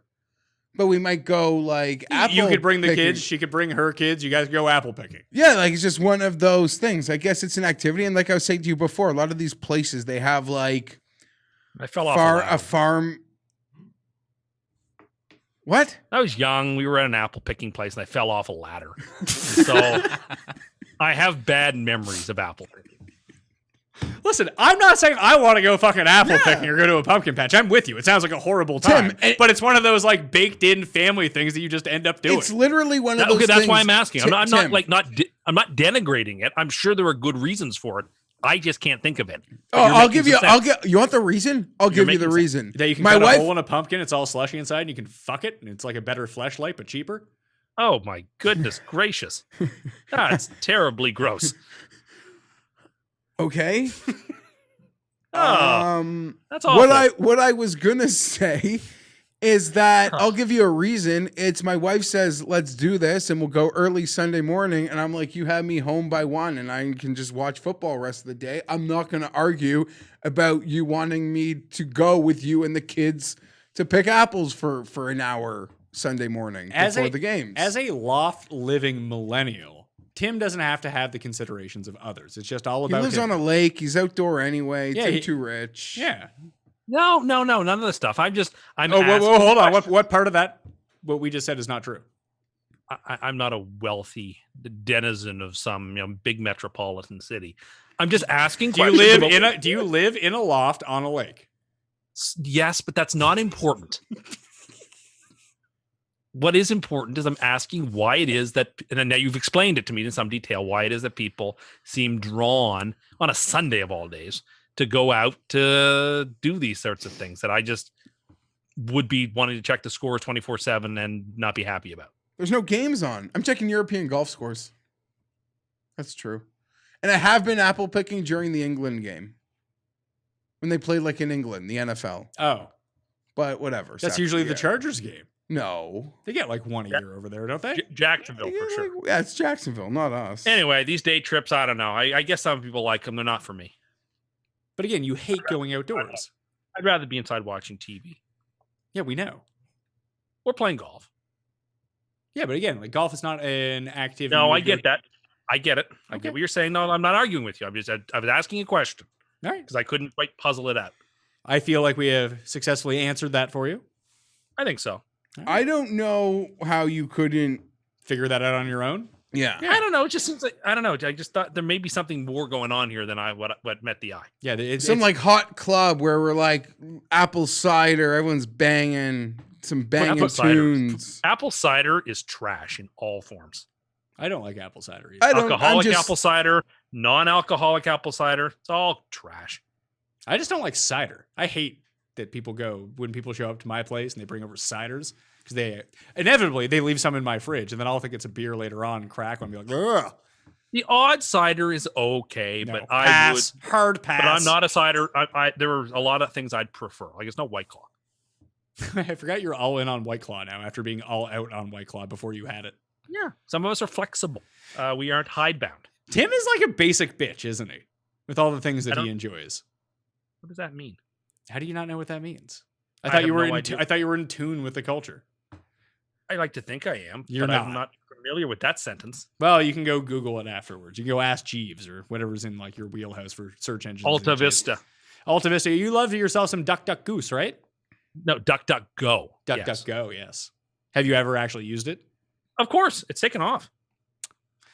I predicted it'll be ahead of Bing soon. Does Bing still exist? Oh, yes. It's Microsoft's search engine. It can never go away. They need it too badly. When was the last time anyone was on Bing, searching stuff through Bing? When was the last time someone searched something that wasn't on Google? I have in the past. Like when you ask, see if I get like a different perspective. Like I'm not finding what I'm looking for on Google, so that one maybe I'll Bing it or DuckDuckGo it. Browser gives you a different perspective. I mean, it could. Like they might find something that Google didn't find. Like Google's not God; it doesn't know everything. Well, Tim likes to go on his fringe message boards with all of his other pals, so you have to use some like alt type search engines to find out what Tim's looking for. I don't know what that means. And the people will know what it means. Giants at Dallas. What a kickoff to the late game schedule. 9.5. Dallas is favored by. 54 is the over-under. Over in the Giants. That's an easy one. Next. Who are you taking? Yeah. Geoff? I'm actually going to take Dallas here like an insane person. Yeah, me too, and I'm teasing them down. Oh, boy. It can't continue. The Giants don't have the ability to put up enough points to take advantage of Dallas's weakness. There's a handful of teams in the NFL who do not have the potential to score 40 points in a game, but the Giants are one of those teams. So I agree with we're going to Tim, take Dallas. to be honest. I'm going to enjoy when Dallas wins by 1 and doesn't cover this number. But You don't think that What? Dallas is going to win by 1? I think they might lose this game. Like, they're not good. No, but the Giants are legitimately terrible. Are the Giants because we've been making these I think cases, they're the worst team. They're the worst. You want them to be the worst team, so you can No, I keep don't. fucking shitty Sam Darnold. But at the same time, like I've made this case against the Colts defense. Like, who have they played? People make the case against the Bills. Who have they played? Go look at who the Giants have played. Okay, that's fair. Hasn't been easy for the old Giants. Yeah, Maybe that's fair. Against the world's shittiest defense, they might look a little bit better. Steelers, Rams, help me. Bears. Who else? Bears, yeah. They played 3 pretty good defenses. I forget who they played the other week. Probably someone awful and got tuned anyway. Who did they play? Did they play Washington? No. No. Did they play Philly? Effort this. Did they like Hold tie on. Philly or No, something stupid? I don't believe so. Schedule. They played San Francisco and got destroyed by San Francisco. So they played 4 good teams. Whatever. I still think they're terrible. I mean, you could be completely right about that, but I don't know. It seems like a lot of points. Almost 10 points, double-digit points for an 0-4 team against the spread. I know, but Like, are we convinced the Browns' offense is so electric that they can just put up 45 at ease? no. But they have playmakers and can score points. The Giants do not possess playmakers. Darius Slayton might score like 3 touchdowns in this game. We'll see. I don't think so. I think Dallas wins this comfortably. No, Dallas can throw some. You know what? This is going to be so dangerous because anyway, they're going to be my suicide pick. You're picking Dallas in suicide. Yeah, I'm going to pick suicide. I'm going to pick Dallas. I might also. It was either them or the. You're not. It was either. You don't get a pick. I understand. I'm taking the Chiefs. I get it. Oh, I've already used Kansas City. So I think this is Dallas for a week is going to just throw some cold water on some of the noise. I think so. What too. noise? Everyone still thinks they're really good. No. Yes, they do. No. Unless you're No. Stephen A. Smith, people are still like, yeah, the Cowboys are really good. Dak is the first quarterback of all time to throw No. for 450 yards No one's in fooled every by single that. game. No. No. I PTI think was all about how you bad really overrate how like casual fans look at things. Well, like, oh, of course they're what good. They what got are they some talking about on bad breaks. They just lose. What are they talking about on PTI to start a Sunday? That's what casual fans are talking about, and they were talking about how bad Dallas' defense was. To me, it's like memes of. I'm seeing memes on the internet of Dak picking up ladies of the night, asking him if they can play defense. from not like sketchy accounts, like mainstream football comedy like things. Here's the difference. Everyone's making fun of their defense, that I agree with, and everyone acknowledges that their defense is incredibly bad. But on the flip side, people look at how good their offense is. And what do people care about, Geoff? Fantasy points. Fantasy points, scoring, betting overs. It's like Falcons of. Is this the Falcons of the teams that we're kind of making comps to? I think so. Which but are the Giants a physical team that can cause them problems? Their front four isn't bad. They can get to the quarterback. Dallas isn't blocking whatsoever. No, they're not. And I just think that this offense might look a little bit different against a non-good defense. That's all I'm saying. That Daniel Jones might not be complete trash. Well, he's not good, but he might not look as bad as he's looked. So Evan Ingram might. Yeah, he might go like 7 for 90 and a touchdown. And then Slayton's like 4 for 125 and a touchdown. Just because, and Golden Tate might have like 9 catches because they can't stop anyone. Yeah. It's hard to win by 9.5 or more, or win by 10 or more when you can't stop anyone. Their move might just be, hey, Zeke, why don't you run for like 4 yards a carry and keep our defense off the field? Well, that might be the move. I mean, it's like we saw Seattle last week try to zigzag a bit early in that game. It was tons of running. And the running was very effective. It was effective. And they were effective. like, you know what? Miami's just going to settle for field goals Yeah. every time. So we don't even have to try, really. Yeah, Miami's like loitering in this game. And I don't know. I guess if like they let Russ cook, like actually cook, they could have maybe blown it open. And I could see Dallas just saying like, okay, like today's going to be a Zeke 150 day. Tim, are you surprised with all this let Russ cook type of thing that there hasn't been an internet parody video of Russell cooks? Hello, Seahawks. Here's what we're making today. I forgot about that guy. That guy Again, my is... favorite part is that he takes the bowl out of the microwave after it's been in there for 10 minutes without gloves, and it doesn't bother him at all. Talk about being dead on the in and outside. So the next two games are games that are just off the board. Miami at San Francisco. No word on who's starting at quarterback for the Niners yet. It could be one of three people. Although I do think my guy, CJ Guilty Beathard, needs to be in the game.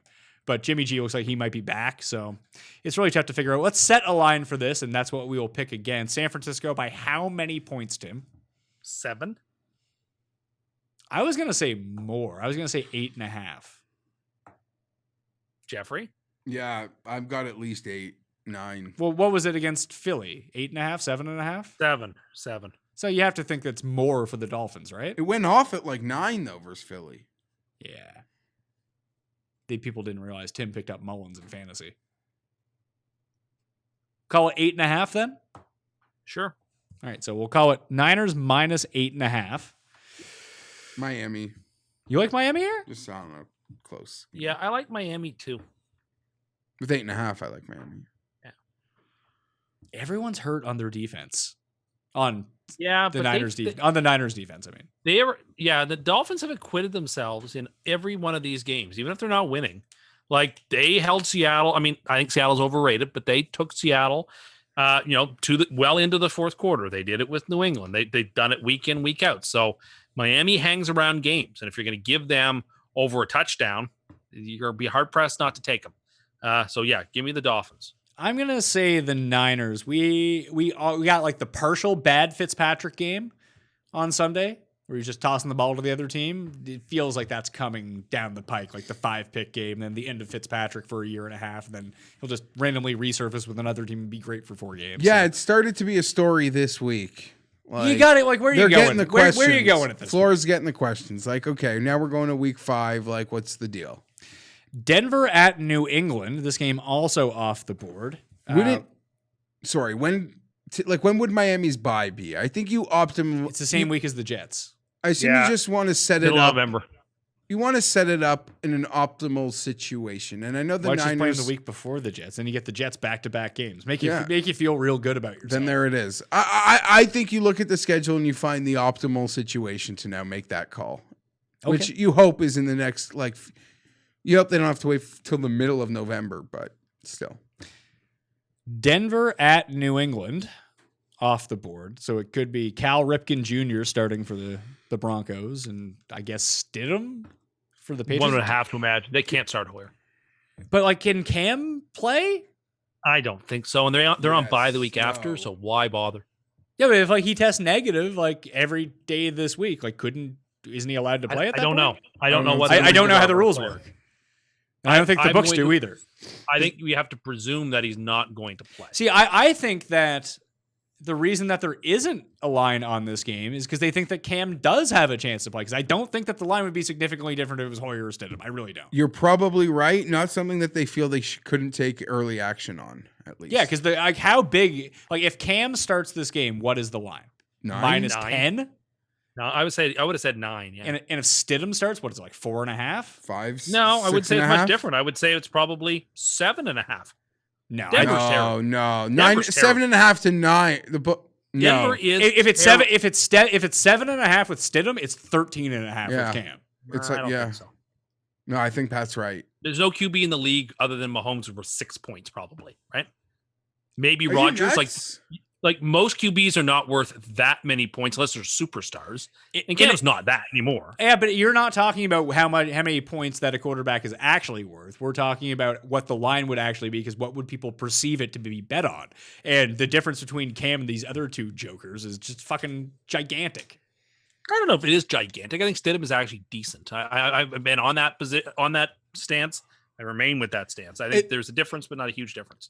If it is Stidham and they set a soft number, I'd happily real money the Patriots. So I think they win. Yeah, I'm taking New England in any circumstance. I think they could win with Stidham. I'd cover 6.5 with Stidham. Let's call it 7.5 then. What do we think do you think Cam's playing? No, I can't imagine. I think no. I don't know. I'd say that this is our hedge number here then. What day was that? I don't. Does he have to isolate for 14 days? I have no idea how this. So I'm going to say no. He doesn't play. So that's 2-1 in favor of no, which means let's give a Stidham line. All right, 7.5 is the Stidham line. You said you take New England at any number, so Tim's taking New England. I'll take Denver with 7.5. But if it was 6.5, you bet real money on New England? No, 6.5 is probably high. Like what I would number- hope the books would have given me something real soft, but they probably wouldn't.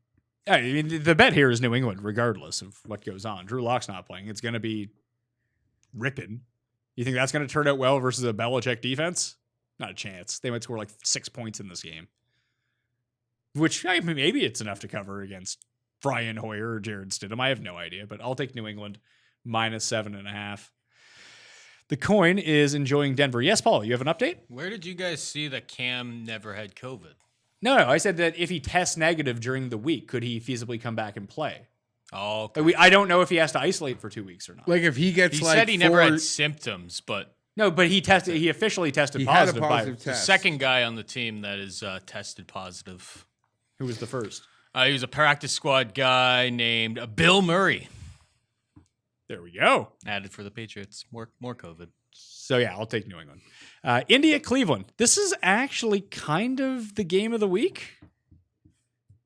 How real are either of these teams? You got the 3-1 Browns, the 3-1 Colts. The Browns are underdogs at home, 2.5 points, 47 is the over/under here. As resident Colts super fan, Geoff, give us your take. It seemed like the public was really high on the Bears last week, but the sharps were on the Colts and even had that thing going off at 3.5. Cleveland doing what they do against a team as popular as Dallas. You wonder what sort of impact that could have had on the line here. That being said, to me, the Colts better team. Coach, quarterback, under field goal. Colts. Yeah, despite the fact they scored all those points, Baker didn't look particularly good against the Cowboys. But can they just run the ball down Indy's throats? What do you make of Indy? Like, do you buy this defense, Tim? I watched a ton of that Chicago Indy game on late Sunday. That was the marquee game. That was the game they moved to CBS for the doubleheader. That was the game I think probably had the most eyeballs on it. I was watching. I liked it.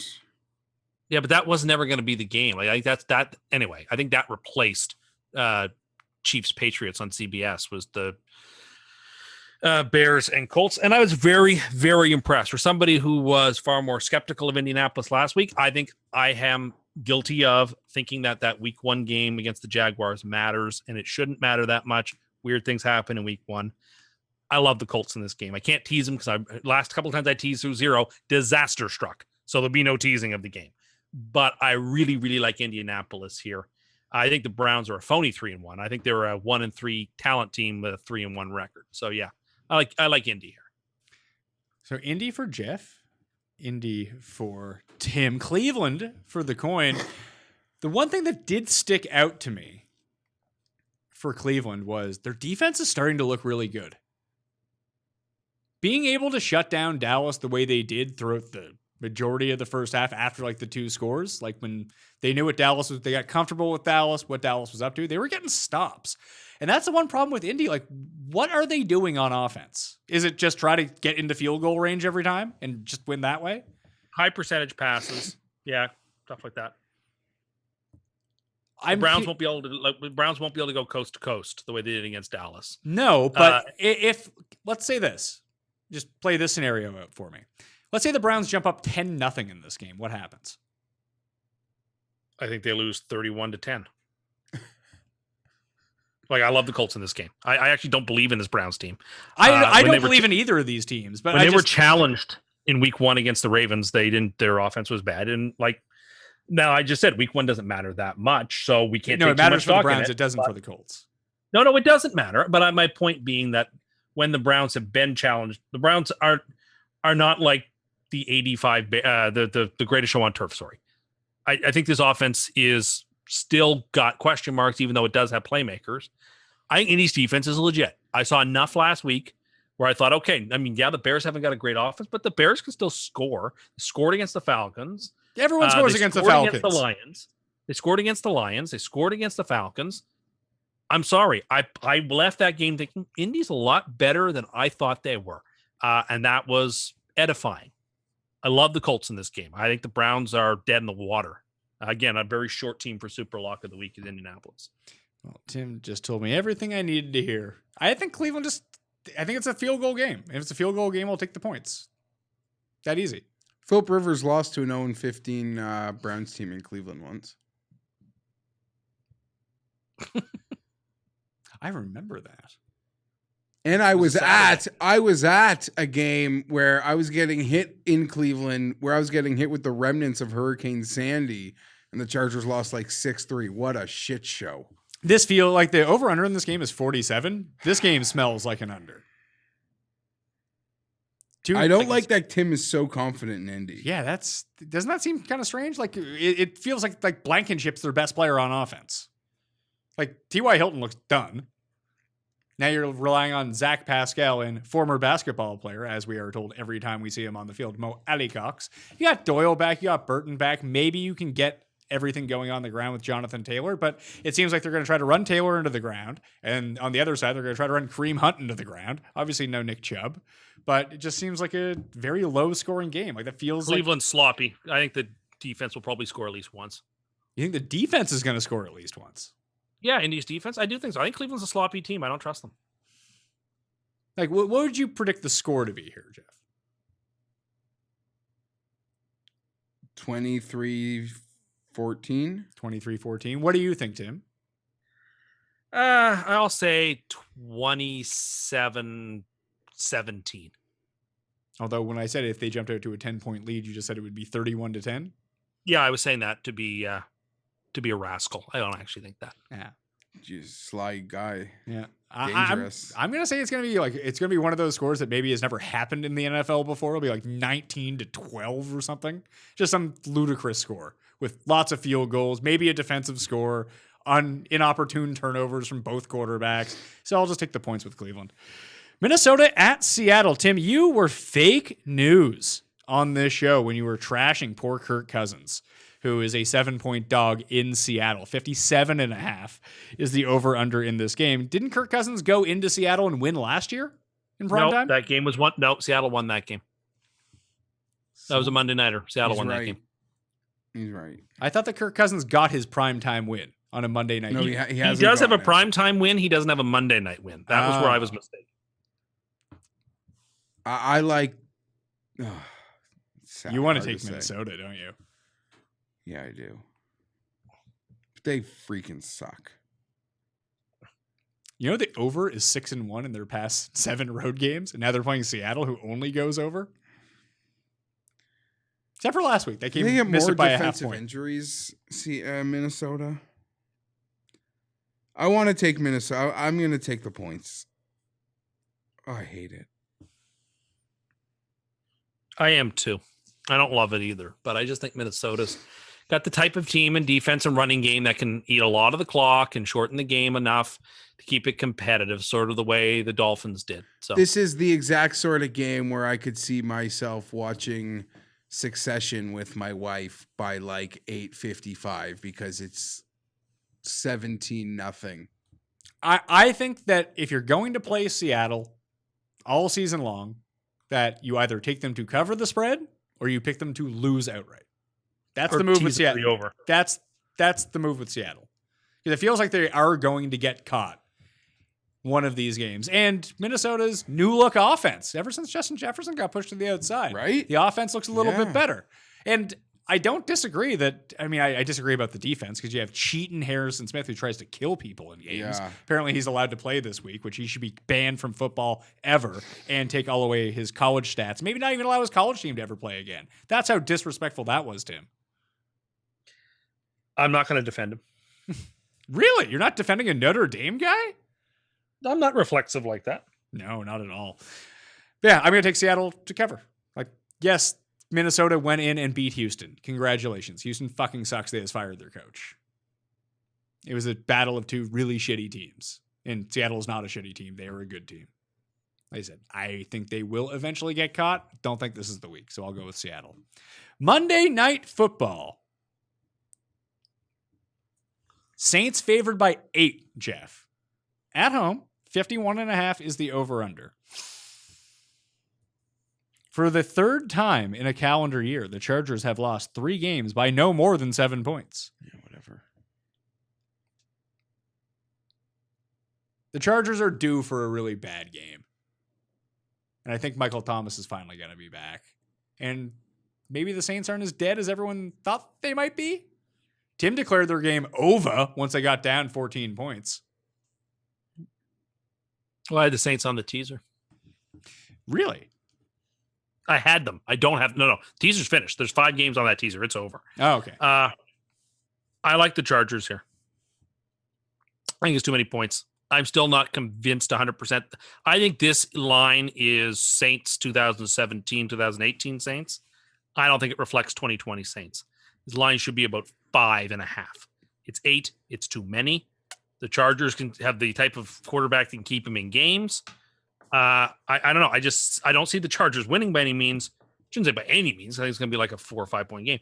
But I don't see them winning. I think it'll be a high scoring 34-30 game for the Saints. And I think there's value to take the Chargers at over a touchdown. So that's where I'm going. I like the Saints here to cover the number. Like I said, I think that I didn't like how the Chargers looked once Eckler went down. It feels like they tried doing the same stuff with Kelly and with Jackson. It's just not the same. Like having him out of the backfield is a real dimension for them. So then you put it all on Herbert. And that's tough in your 4th game against a good coach who's getting a lot of players back, it seems. Like Lattimore sat last week, Jenkins sat last week. It looks like they're both going to be back. Michael Thomas is going to be back. Like this could be the first time since week 1 that we see the full strength Saints. And the full strength Saints are a good team, even if Breeze isn't. I also want to interject to say, I know that I contradicted myself from the start of the show when I said, how could you possibly take the Chargers in this game? And I took the Chargers in this game. I'm aware of the contradiction. I was trying to get Geoff going, and I think the Chargers are actually pretty decent. I think the Chargers are pretty good too. Funny. I like what I've seen from Herbert. I feel like I was dead wrong on that. I thought he'd just be absolute trash, but he looks good. They were a playoff team if they were a little less injured, but they could still be a playoff team. 7 teams They make the could be, but playoffs. they've let a couple of games off their racket that a team that makes the playoffs is probably going to win. You know what? You sweep Vegas and you sweep Denver, you have a shot at the playoffs. Listen, you guys started this conversation, but they got like the Jets, the Dolphins, the Jags coming up with 2 Oaklands, with 2 Denvers. This was the annoying part of the schedule I knew early. It had Kansas City. It had these 2 South games versus Tampa and New Orleans. I really wanted that Carolina game a week ago. I'm not thinking about anything related to the playoffs until they show me. Okay, there are 2 sides of this. One, I get it. You think like the Chargers are due for that bad game. I think they're also just as likely due for that like freaking fantastic game. I feel like they had that in Tampa in the first half and they blew it. No, they look great. They were throwing touchdowns to legitimate people I had to Google. Yeah, that's okay. They'll do that again. That's just what Charger quarterbacks do. But until they get blown out, I'm going to keep taking them plus these points. They seem to be a team that will play bad teams strong. I think we're finally going to go powder tops with sunshine gold pants. It'd be a nice spot for Herbert in prime time to look good. Yes, it will be. Which leads me to believe he won't look good because you don't deserve good things, Geoff. Well, there's a few things we can talk about here, Pat. Let's see. I don't really care to go there, although I made some nice investments last week. You got those cards? Listen, you should see what they're going for today after Sunday. I made some purchases last week. They're already like... Can you explain to me the trading card market? I just don't get it. Who are buying these That's things? a great question, but they are being purchased. It just seems like a bunch of like 60-year-olds in their basement weird. who are divorced. Listen, all I know is that like we grew up in this like mass-produced era. Now it seems like they've really done limited production. All the good cards are like serial numbered. Okay, so it's like the trading cards and sports cards got so unpopular over 20 years that they're now like worth stuff again? Yes, because they've made them so limited, right? And I'm a guy that, sometimes, like I like to gamble. I like to do things. I'll buy some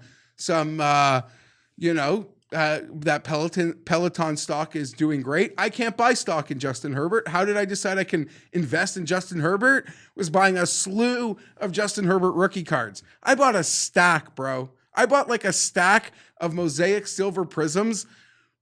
Great deals. They're going for like $230 today. How much you buy them for? Like $160. Sell.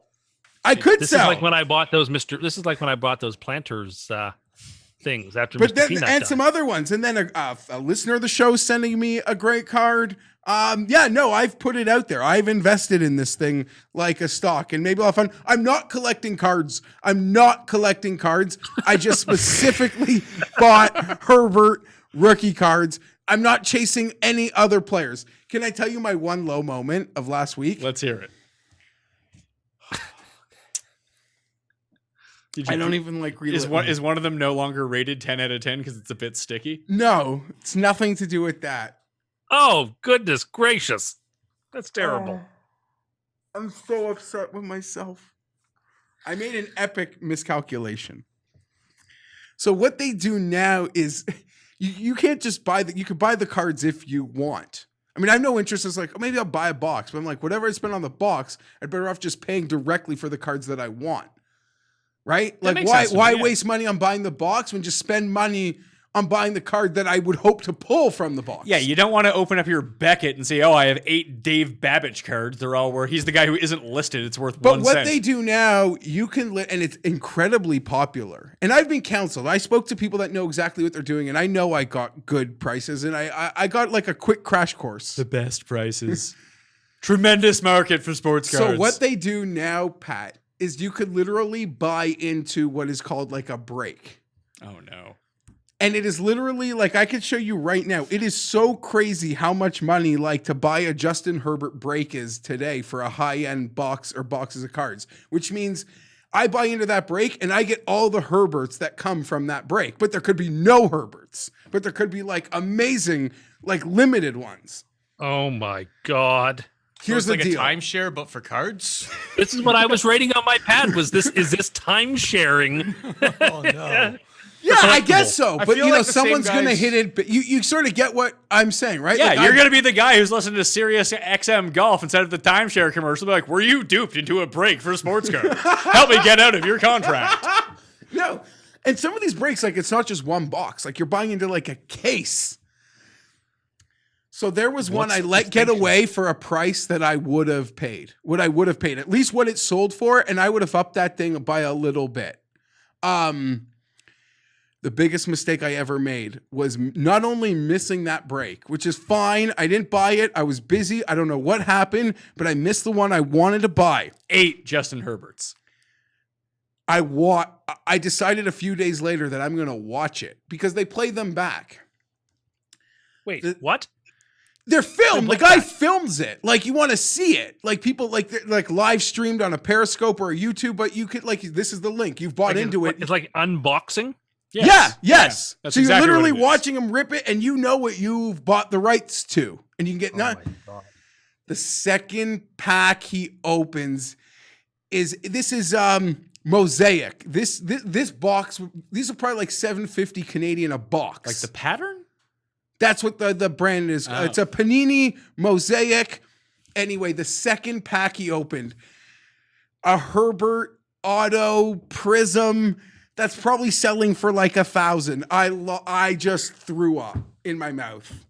It's not losing the break that was not bidding on the break or winning the break that hurt me. I watched the fucking thing. I can't believe I watched it. Watching it like has triggered me. Paul. I feel like the same people that have been doing this whole sports card thing is the same people who like pump Bitcoin up. I completely to try agree. to- right, you're to- probably they're trying to create a market. Yeah, And they're they're trying to get themselves. you to buy into their fucking Ponzi scheme. That's what it feels like to me. I collected cards as a child because I was a child. The market went away. Now all these prisms, blah blah blah. Blah Yeah, all hey, these- Jeff, I don't can know. It interest you in sounds like some hot like fake pog news to me. hot off the shelf. What you're saying is Remember I the should time I like bought a take pack of hockey I toys? should take my ability to get nearly like more than double my money and like get out. But I don't know. No, but you like Justin Herbert. Just keep the fucking cards. Yeah, that's that's all what I you're mean. doing. Just keep the Yeah, cards. I'm not Yeah. buying cards. I'm not like, okay, now You I- are buying cards. No, sorry. I have to finish And my you're gonna be sentence. that guy who has them like all next to each other in your basement. Like instead of art on the wall, you have Justin Herbert fucking football cards. That's the thing I'm How thinking. many About. other breaks? biggest loser. How many breaks have you bought into? Sam? None. That was the first one I was gonna do, and now I feel it's absolutely pointless because it's like that was the one. And that had I could spend so much money chasing that auto that I can't even. Or you can just buy it for $1,000. I don't want to do that either. I'm out. That's just, I might. He doesn't want to be Ahab with the whale. If Abraham Answer wins in Vegas this week, I'll buy that card. And I'll donate to Shriners. Shriners, hardly newers. So no, Tim, that was like the what? I can't buy into another break. I think it's such a waste of money. Like that was the one to buy into. That one popped the card that I wanted. That was like, oh, that'd have been such a wow. Imagine watching that if I actually had it. So it would have been the complete opposite of the pain. This just leads me to believe if you got sucked into watching someone open up football cards on the internet. I didn't get sucked into it. I got sucked into it because I lost it and I wanted. Jeff, what are you doing down there? No, nothing. I'm not gonna I'm lie. watching a box of there are cards so many that I didn't buy open to make sure the one I didn't buy isn't there. And then it came. It came on the second one. I don't watch break. I watched the break just to see maybe what would happen in there. Let me finish though. No, Like then folding. you've used your time. No more It's like Chargers talk. No, It's like folding 6-4 pre-flop and the flop comes down 6-6-6. Yeah, you're the asshole at the table. You're like, oh, I can't believe I folded 6-4. I would have won. It's like, okay. I would have had quad sixes, and now next time I get 6-4, I'm folding it immediately because I'll never win again. I just need to that make hand it. can never I win. need to make it perfectly clear in the close of the cards. Is that I am not. This was a Herbert specific mission that I think, based on what I paid for last to what I could sell for today, and it's such a volatile market that I feel like a mini success. You're a real financial whiz, aren't you? No, I'm not. Can I just give you all my money and you can invest it for me? No, because if he sucked, I still would. My point being is, it's not like, oh, I've got all these Herbert cards. Now, like, what other hot player do I want to do tomorrow? But you were thinking that. No!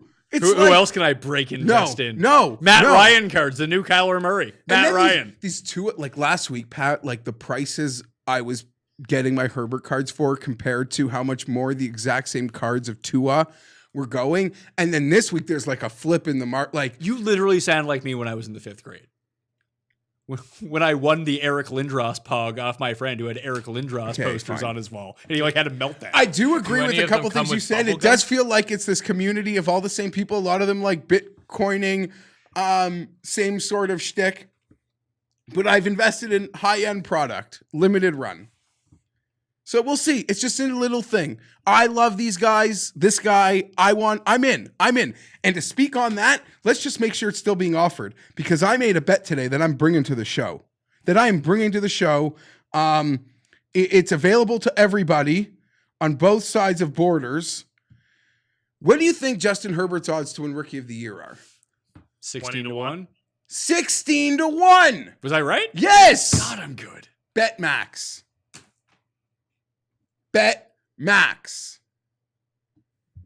Just give me a chip and a chair. They'd have to make the playoffs for that to happen. Lie. For him to beat Burrow?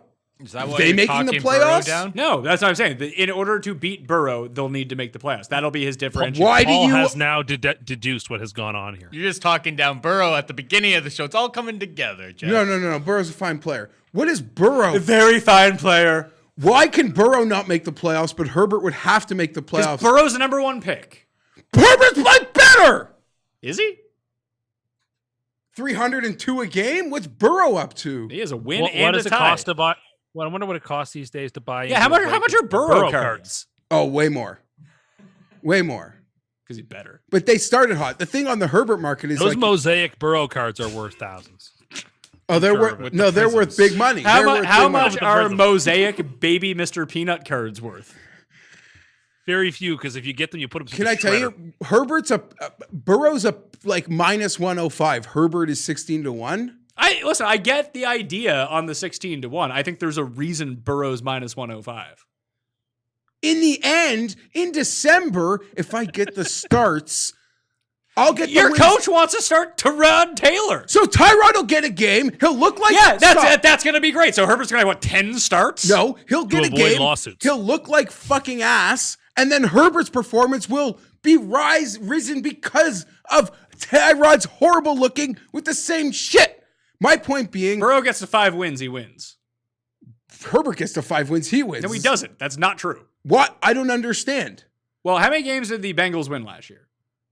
1. 1. So you get the number 1 overall pick, you go like 5, 10, and 1, and you put up like 4,500 Oh, yards sorry. passing? Who's on the Chargers? Who's playing? Who's alive? What did the Chargers go last year? They won 5 games. All right, so they go 5 and 11, or they go 6 and 10. It's not even really that big of an improvement. They should have kept Rivers. This is what I'm telling you.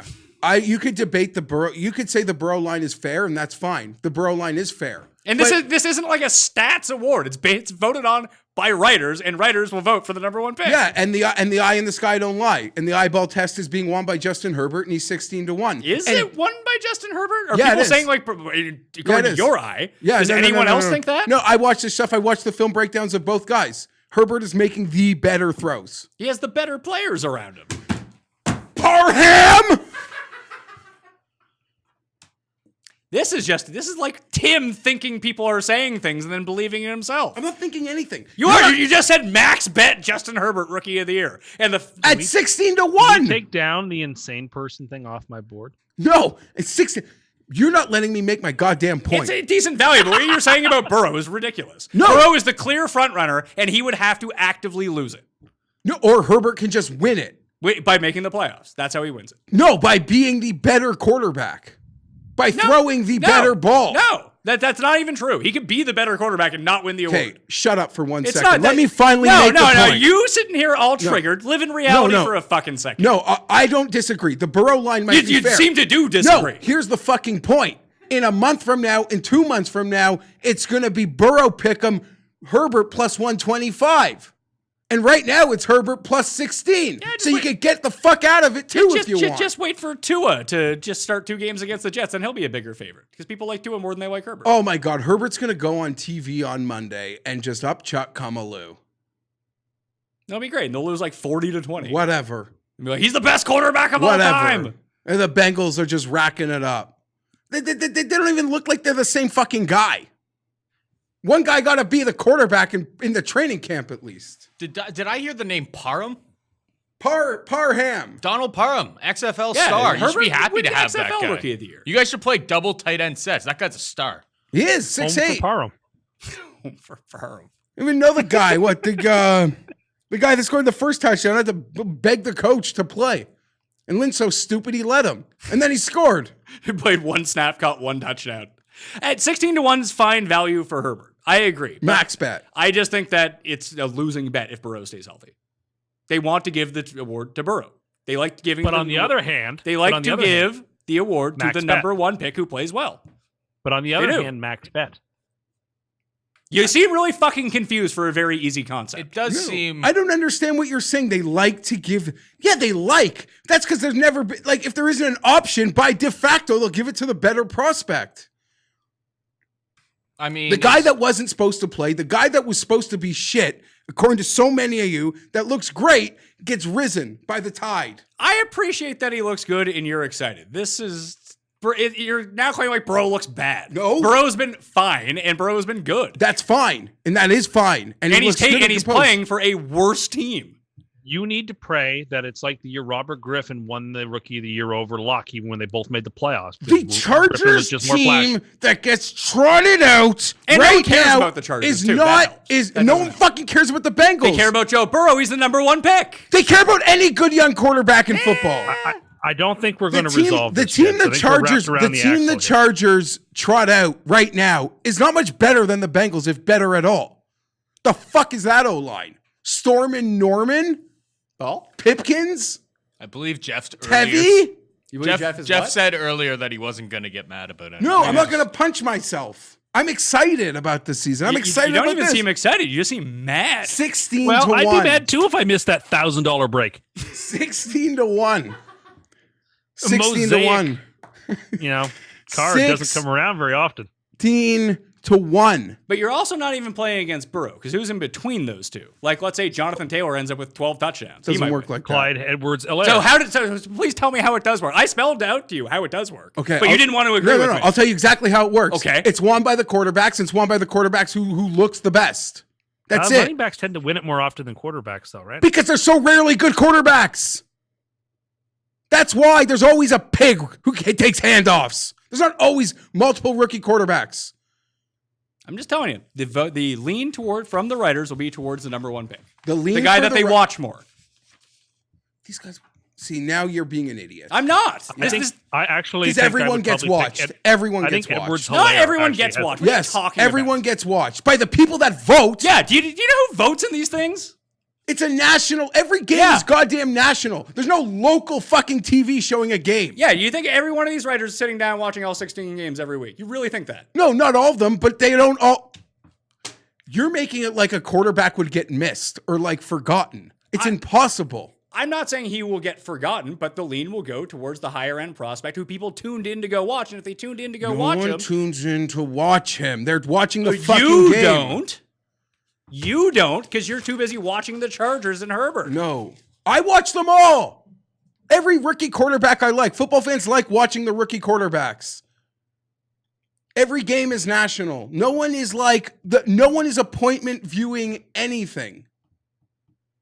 Burrow and Herbert's progress will be monitored by the exact same fucking people. Not starting the year, getting re-benched for Tyrod is going to really work against him. When Tyrod plays and looks fucking horrible with the same shit that Justin looks That doesn't matter. That's going to work against him that he got benched after he played well. No, it's going to play in the fucking minds. And then he's going to come get his job back and finish the season looking amazing. You sound like Tim. 16-1. You don't bet it. You'll miss. Okay. Max. Too bad they cut off the max. So you give me yours. Okay. I'll pay you because they won't let me bet as much as I want. All right, yeah, you can have the max on mine. Just give me the money, I'll make it for you. Crazy. This thing's gonna be like a pick'em in like a 2-horse, 2-man. Dude, you have to give me the money to hedge out of it too. Then I don't want to be putting up like $2,000 on one, and then like $5,000 on the other to hedge out of it.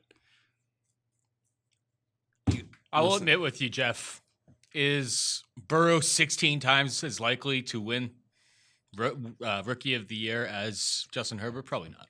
I would say yes, unless Burrow gets hurt, which is a strong possibility because everyone gets hurt. I disagree. But. You are like on this, it is an unshakable thing over there, and you're dead wrong. If he plays well, which he is already playing well, if he plays as well as he is right now, all year long, he's going to win. And if Herbert plays as well as he's playing right now, he's not going to win. Impossible. Look at the stats. Okay. He doubles him up. Okay, Geoff. Believe what you want to believe. I'm not believing what I want to Live believe, your man. truth, Geoff. That's all I'm saying. It's okay. Tim does it all the time. I feel like I'm having an out-of-body experience. It's like hearing you talk, isn't it? Well, you are. I get. I what think yours... Geoff makes good points, but I think Edwards-Helaire is going to win it. So I totally forgot about Clyde Edwards-Helaire. Yeah, if he starts getting going and the Chiefs go 15-1. Yeah. And he could have like 13 touchdowns, and then you guys you guys live under a fucking rock. There's no fucking we live in way. the real world. We don't live in Chargers bubble. There's no fucking way that Helaire is taking it from two quarterbacks who play and look good. It doesn't work like that. Barkley did it from Mayfield, and Mayfield had one of the greatest rookie seasons quarterback ever had, and he was the first overall pick, and they still gave it to Barkley. So Hilaire's not doing what Barkley did. We're only 4 games into the season. What if he ends Just up with saying, 14 touchdowns? Then that's possible. And thank you, Helaire. Thank you, Helaire. Because your fucking existence on an award you won't win is giving an opportunity to bunch up a guy like Justin at 16 who plays the position that will actually win the award. Okay. And I'm not saying exhausted this ground. Good luck. You're just on. I don't. You make it think that I don't think Burrow can win the award. It's almost like what you're saying. No, you make it think like there's. If it was voted on today, Herbert's already better by the stats, like you said. If they voted today, Burrow would fucking win. If they voted on today, the vote would be so close that you would want to bet the 16-1. Tim, who would win today if they voted? I think that Burrow would win, and if I had a ballot, I'd cast it for Burrow. But I don't think it should be a 16-point difference in terms of the magnitude of odds. But Burrow would win at the moment. It's Burrow's to lose. Until he loses it, it's going to be his. I do believe that too, but I feel like Edwards-Helaire is going to have a big year still. So 16-1 for a 1 of 2. Avoiding any running back going absolutely bananas. Yes. Because who won last year? Did Jacobs win last year? Nope. Kyler with Yes. 5 wins. Kyler won. And who was the Five other wins. good? Who was the But other the good year rookie before, quarterback? but the year before, Mayfield had the best rookie QB season ever, and they gave it to Barkley. So Who was the other good rookie quarterback last year? I don't know. Was there one? I don't know. That's why I'm asking. It's a blow. Not Right? really. Haskins didn't really play. Jones didn't really play till midseason. No, Jones came in early. That Tampa game was like week 3 or 4. It was actually quick, but I guess he didn't do enough to. Wasn't better than Kyler. Well, it's funny because that example kind of works because Jones did. What were Jones's numbers versus Kyler's numbers? A lot of it had to do. The Kyler started from week 1. Like people just look at that, and that's how these old fogey voters vote. Oh, well, okay. Week 2. It's not week 1. Wasn't the opening day starter. It You have to- actually makes it more impressive. Sure, if you It had the vote, actually I know makes who it you more would vote for. impressive. It's like when you try to No, bet- I would- It's like when you try to bet on the Oscars. You don't vote for what you think the best pitcher is. It's what do you think these like 80-year-old people are going to vote Okay, for? that is correct. And they're going to vote for Burrow. That is correct. I think that is not nearly as signed, sealed, and delivered as you seem to make it. Okay, that's why you're betting the 16-1, and getting me to bet it for you too. You'd be Do you very know what rich. it's going to be on Tuesday morning next week? What? 4. Okay. What if he has a bad game? What is it then? What if you get pounded by the Saints, though? He'll still stat up. Effortless. Okay. So he's turning into a good fantasy player. He is. He is a good fantasy player. Like I got him and Watson. Now it's like not an auto thing anymore. Like Yeah, because Watson. Like, I know. Do you know who picked Watson to win MVP? Tim did. I didn't mind it because we did sort of. I defended it saying that Bill O'Brien is so bad. If that team is good without like the Hopkins trade from a public perception standpoint, Watson being good would actually feel better than it is. Obviously, that bottom fell through, and I'm here defending something Tim said, which makes me look like a dumber guy than I did for the last 20 minutes. No, I Well, think you articulated your point well. I just don't agree with you.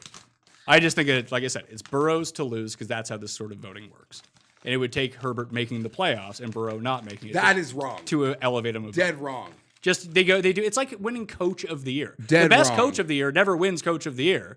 The most improved team of the year ends up winning. Rookie of the Year kind of works out in the There's same way not. with quarterbacks. You know what? You're right. I'll say this: Anthony Thomas stole LaDainian Tomlinson's the A Train's Rookie of the Year because that Bears team that won with all those like walk-off defensive touchdowns that was went to the Jim Miller playoffs. team. The Jim Miller team, yeah. Huh? Was it a He's the Jim Miller? quarterback. Wasn't He it was like the Rex? quarterback No, it for was the like Bears. Rex. Wasn't it Rex? No, Rex was well, maybe. Rex It was was Rex. 06. Maybe Miller's even older than that. Yeah, maybe this was even It older. was a Maybe Rex. It was was like the Rex. It was one of the Rex teams. Okay, I fair forgot enough. about the A Train. Yeah. Him and liked him. LaDainian and Deuce McAllister. I think that was that first round Man, class. LT really outlived those guys, didn't he?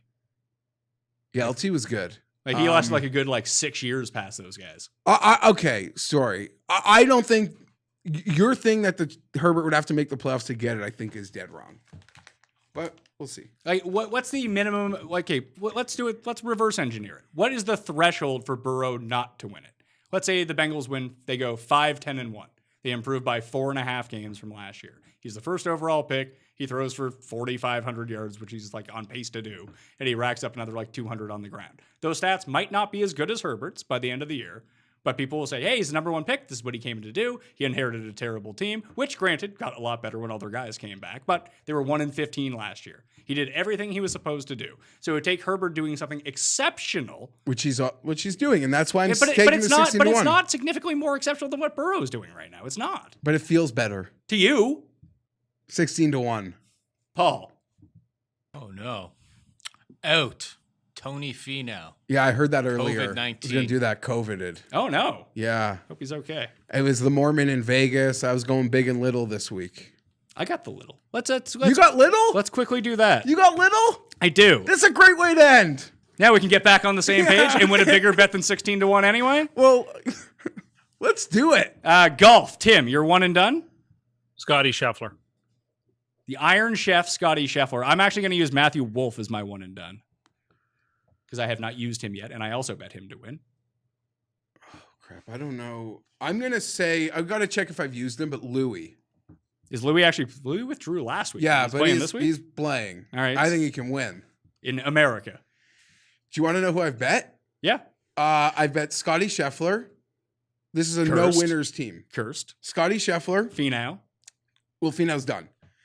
Scotty Scheffler, Ricky Fowler, Louis Oosthuizen, and Abraham Answer. When's the last time like these guys win golf tournaments? Any of them? Scheffler's never won. Fowler doesn't win. Louis never won in North America. Answer still hasn't won. He won in Australia like a year ago, the Australian Open. I got Morikawa. I like that. At 22. Wolf at 25. Ricky at 39. Yeah. And then I took 3 bombs. Duffner at 350 to 1. McCumber at 175 and Norlander at 125. Are you buying this like James Hahn hype? I'm seeing so much love for him. Really? Yeah. No, I don't really pay attention to what other people say. Yeah. Duffner, Norlander, who was the third bomb? McCumber. Second and sixth the last 2 weeks. And fits the profile of this course very well. Interesting. I'm just afraid like Bryson wins by 500 strokes. Right? Or Cantlay. Cantlay could be I might pick on Webb in head-to-heads though. could be the play. What's his Webb? We would get what versus Morikawa or something? Webb versus Cantlay. You get Cantlay at plus money, I think. I think you get him at like plus 105. I could do that. I got one in the middle, though. I kind of want to take Zalatoris now that everyone's off of him. He went from can't ever lose to no one wants him anymore. He's like 70 to 1. I need to just like snap into reality for a second. I understand it's like unlikely, but I think the 16 to 1 is so good that it will be like 4 or 5 to 1 next week. But you will never hedge out of that bet. You know that. No, that's not true. No, because it's like a voting thing. If it actually got to a point where it was like a 2-man race, I could see myself like putting a clip on Burrow at a pick, like both sides. 16 to 1, pick him on like a vote with all those things being in factor. Now, if it like becomes a dream season and I like will like angrily be like, there's no way anyone could consciously vote for Burrow in good conscience. Yeah, then you would. But then he would be the favorite. The market's usually pretty good at that. You're right. With these awards, the market is very good at it. Have you noticed that there's been more talk about awards voting 4 weeks into the season than any other season in history? Like, oh my God, I have noticed that. here's the MVP odds after week 3. Is that Like, just who the because we're fuck getting cares? like we're in a bit of a Buffalo orbit, so we get like this Josh Allen? No, because MVP no one's even talking about talk? Josh Allen as So MVP. like Russell Wilson. Can No, finally I get hear one it a when lot too, and I don't quite understand it. I think people are Seems just strange to me. Is it just like a content thing? Yeah, like I'm it now, has to be. it's like a written thing. Like now writers do this weekly like top 5 MVP thing after every week. Well, I think a lot of it has to do with like DraftKings is going out and not only just giving money to like, let's say Pat Mayo to do this show and sponsor play at DraftKings Sportsbook. That's where you should be betting. They're doing it to fucking everybody. And then like all the other places are doing it with all these other people. So you're getting a lot of non-gambling people writing about gambling, talking about gambling that never did before. So framing something in the context of MVP, I think, is easy content for them.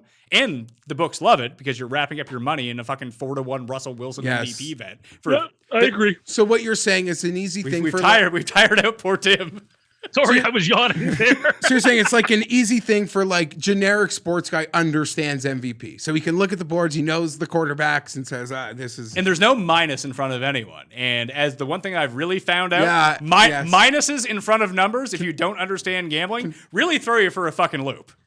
It's true. All right. I thought the show was pretty terrible. We had a good like last half hour. That's good news. Refs, clocks. That poor paper. At least you didn't rip this one. We got screwed by the refs again, but I don't care. It can happen. Fun, competitive loss. Don't fumble on your own 3-yard line. But can I tell you? No, we're done. Yeah, you're right. Recap. They don't know the recap of the week. I Tim, know who's your clock super rules lock? better. I know I'm the going to take rules of the Indianapolis. That's my super lock. Indianapolis. clock. No, I can't.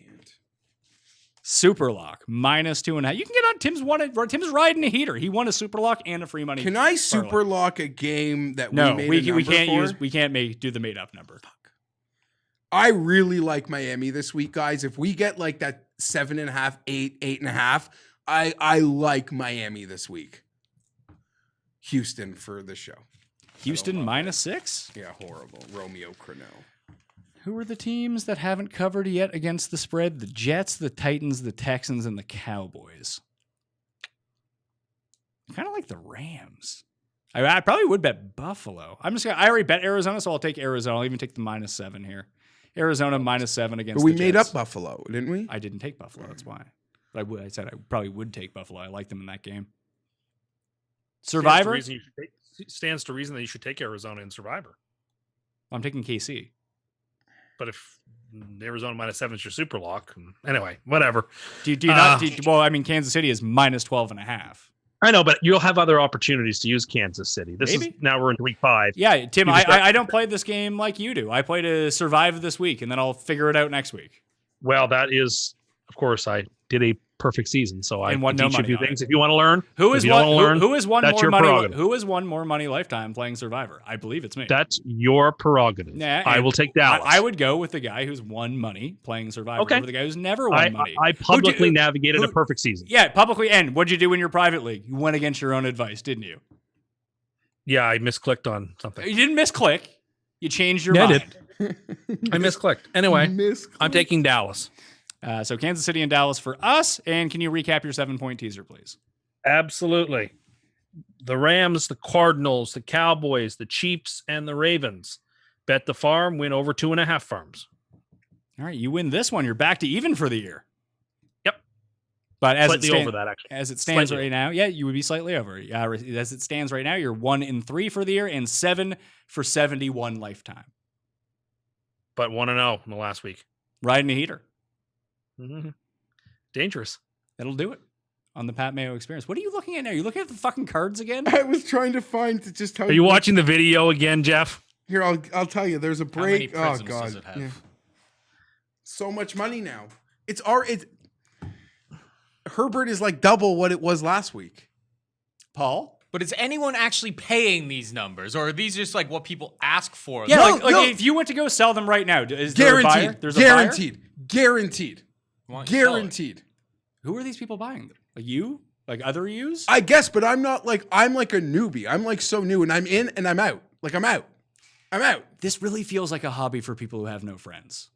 Maybe, but I have to understand that if I didn't have friends, I could see myself like being deep in the hobby. I'm literally No, I'm not saying with you, but I'm saying that's why you're not, because you have like people to go interact with. I logically said like I just want to invest in something I like and enjoying cards is like a childish thing. So whatever, I'm investing in Herbert specific. If I ever come talking about another player card, What if it's a Chargers player? no, doesn't count. What if it's like a new running back or something? No val. Only like quarterbacks. Like What if you draft like Julio Jones 2.0 next year? no, because I'm Timestamp not these on people. there like Timestamp looking it. for like Bosa. Like no, I don't care. I'm not even hunting like old Ladanian cards. Like I don't care. Tim, it's probably a good time to buy low on Safe Space Sam cards. Yeah, you probably could get some sweet silver prisms. I'm just like making that up. I don't even know if those exist in Sam rookies. But no. I'm never chasing like I don't want to say never. But I'm not. It's not like for me. It's like a one aggressive few days. The justification.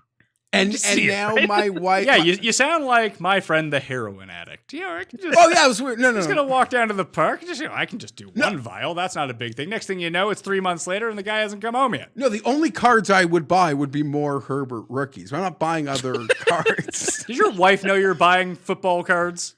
I'm such a loser. I showed her like what I paid and what they were going for. What was her reaction? She's like, "You're a loser. You should sell." But then I'm like, "No, I got 3 of those." She's like, "What?" So like one. We only have 2 kids. We're like, "So you got 1 for each of our daughters? Like, why do you need 3 of them?"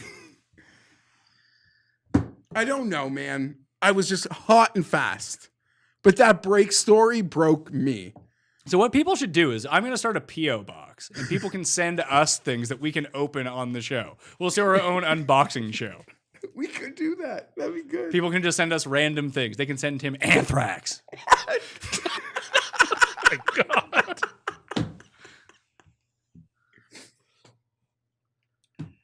Are we all out of laughs?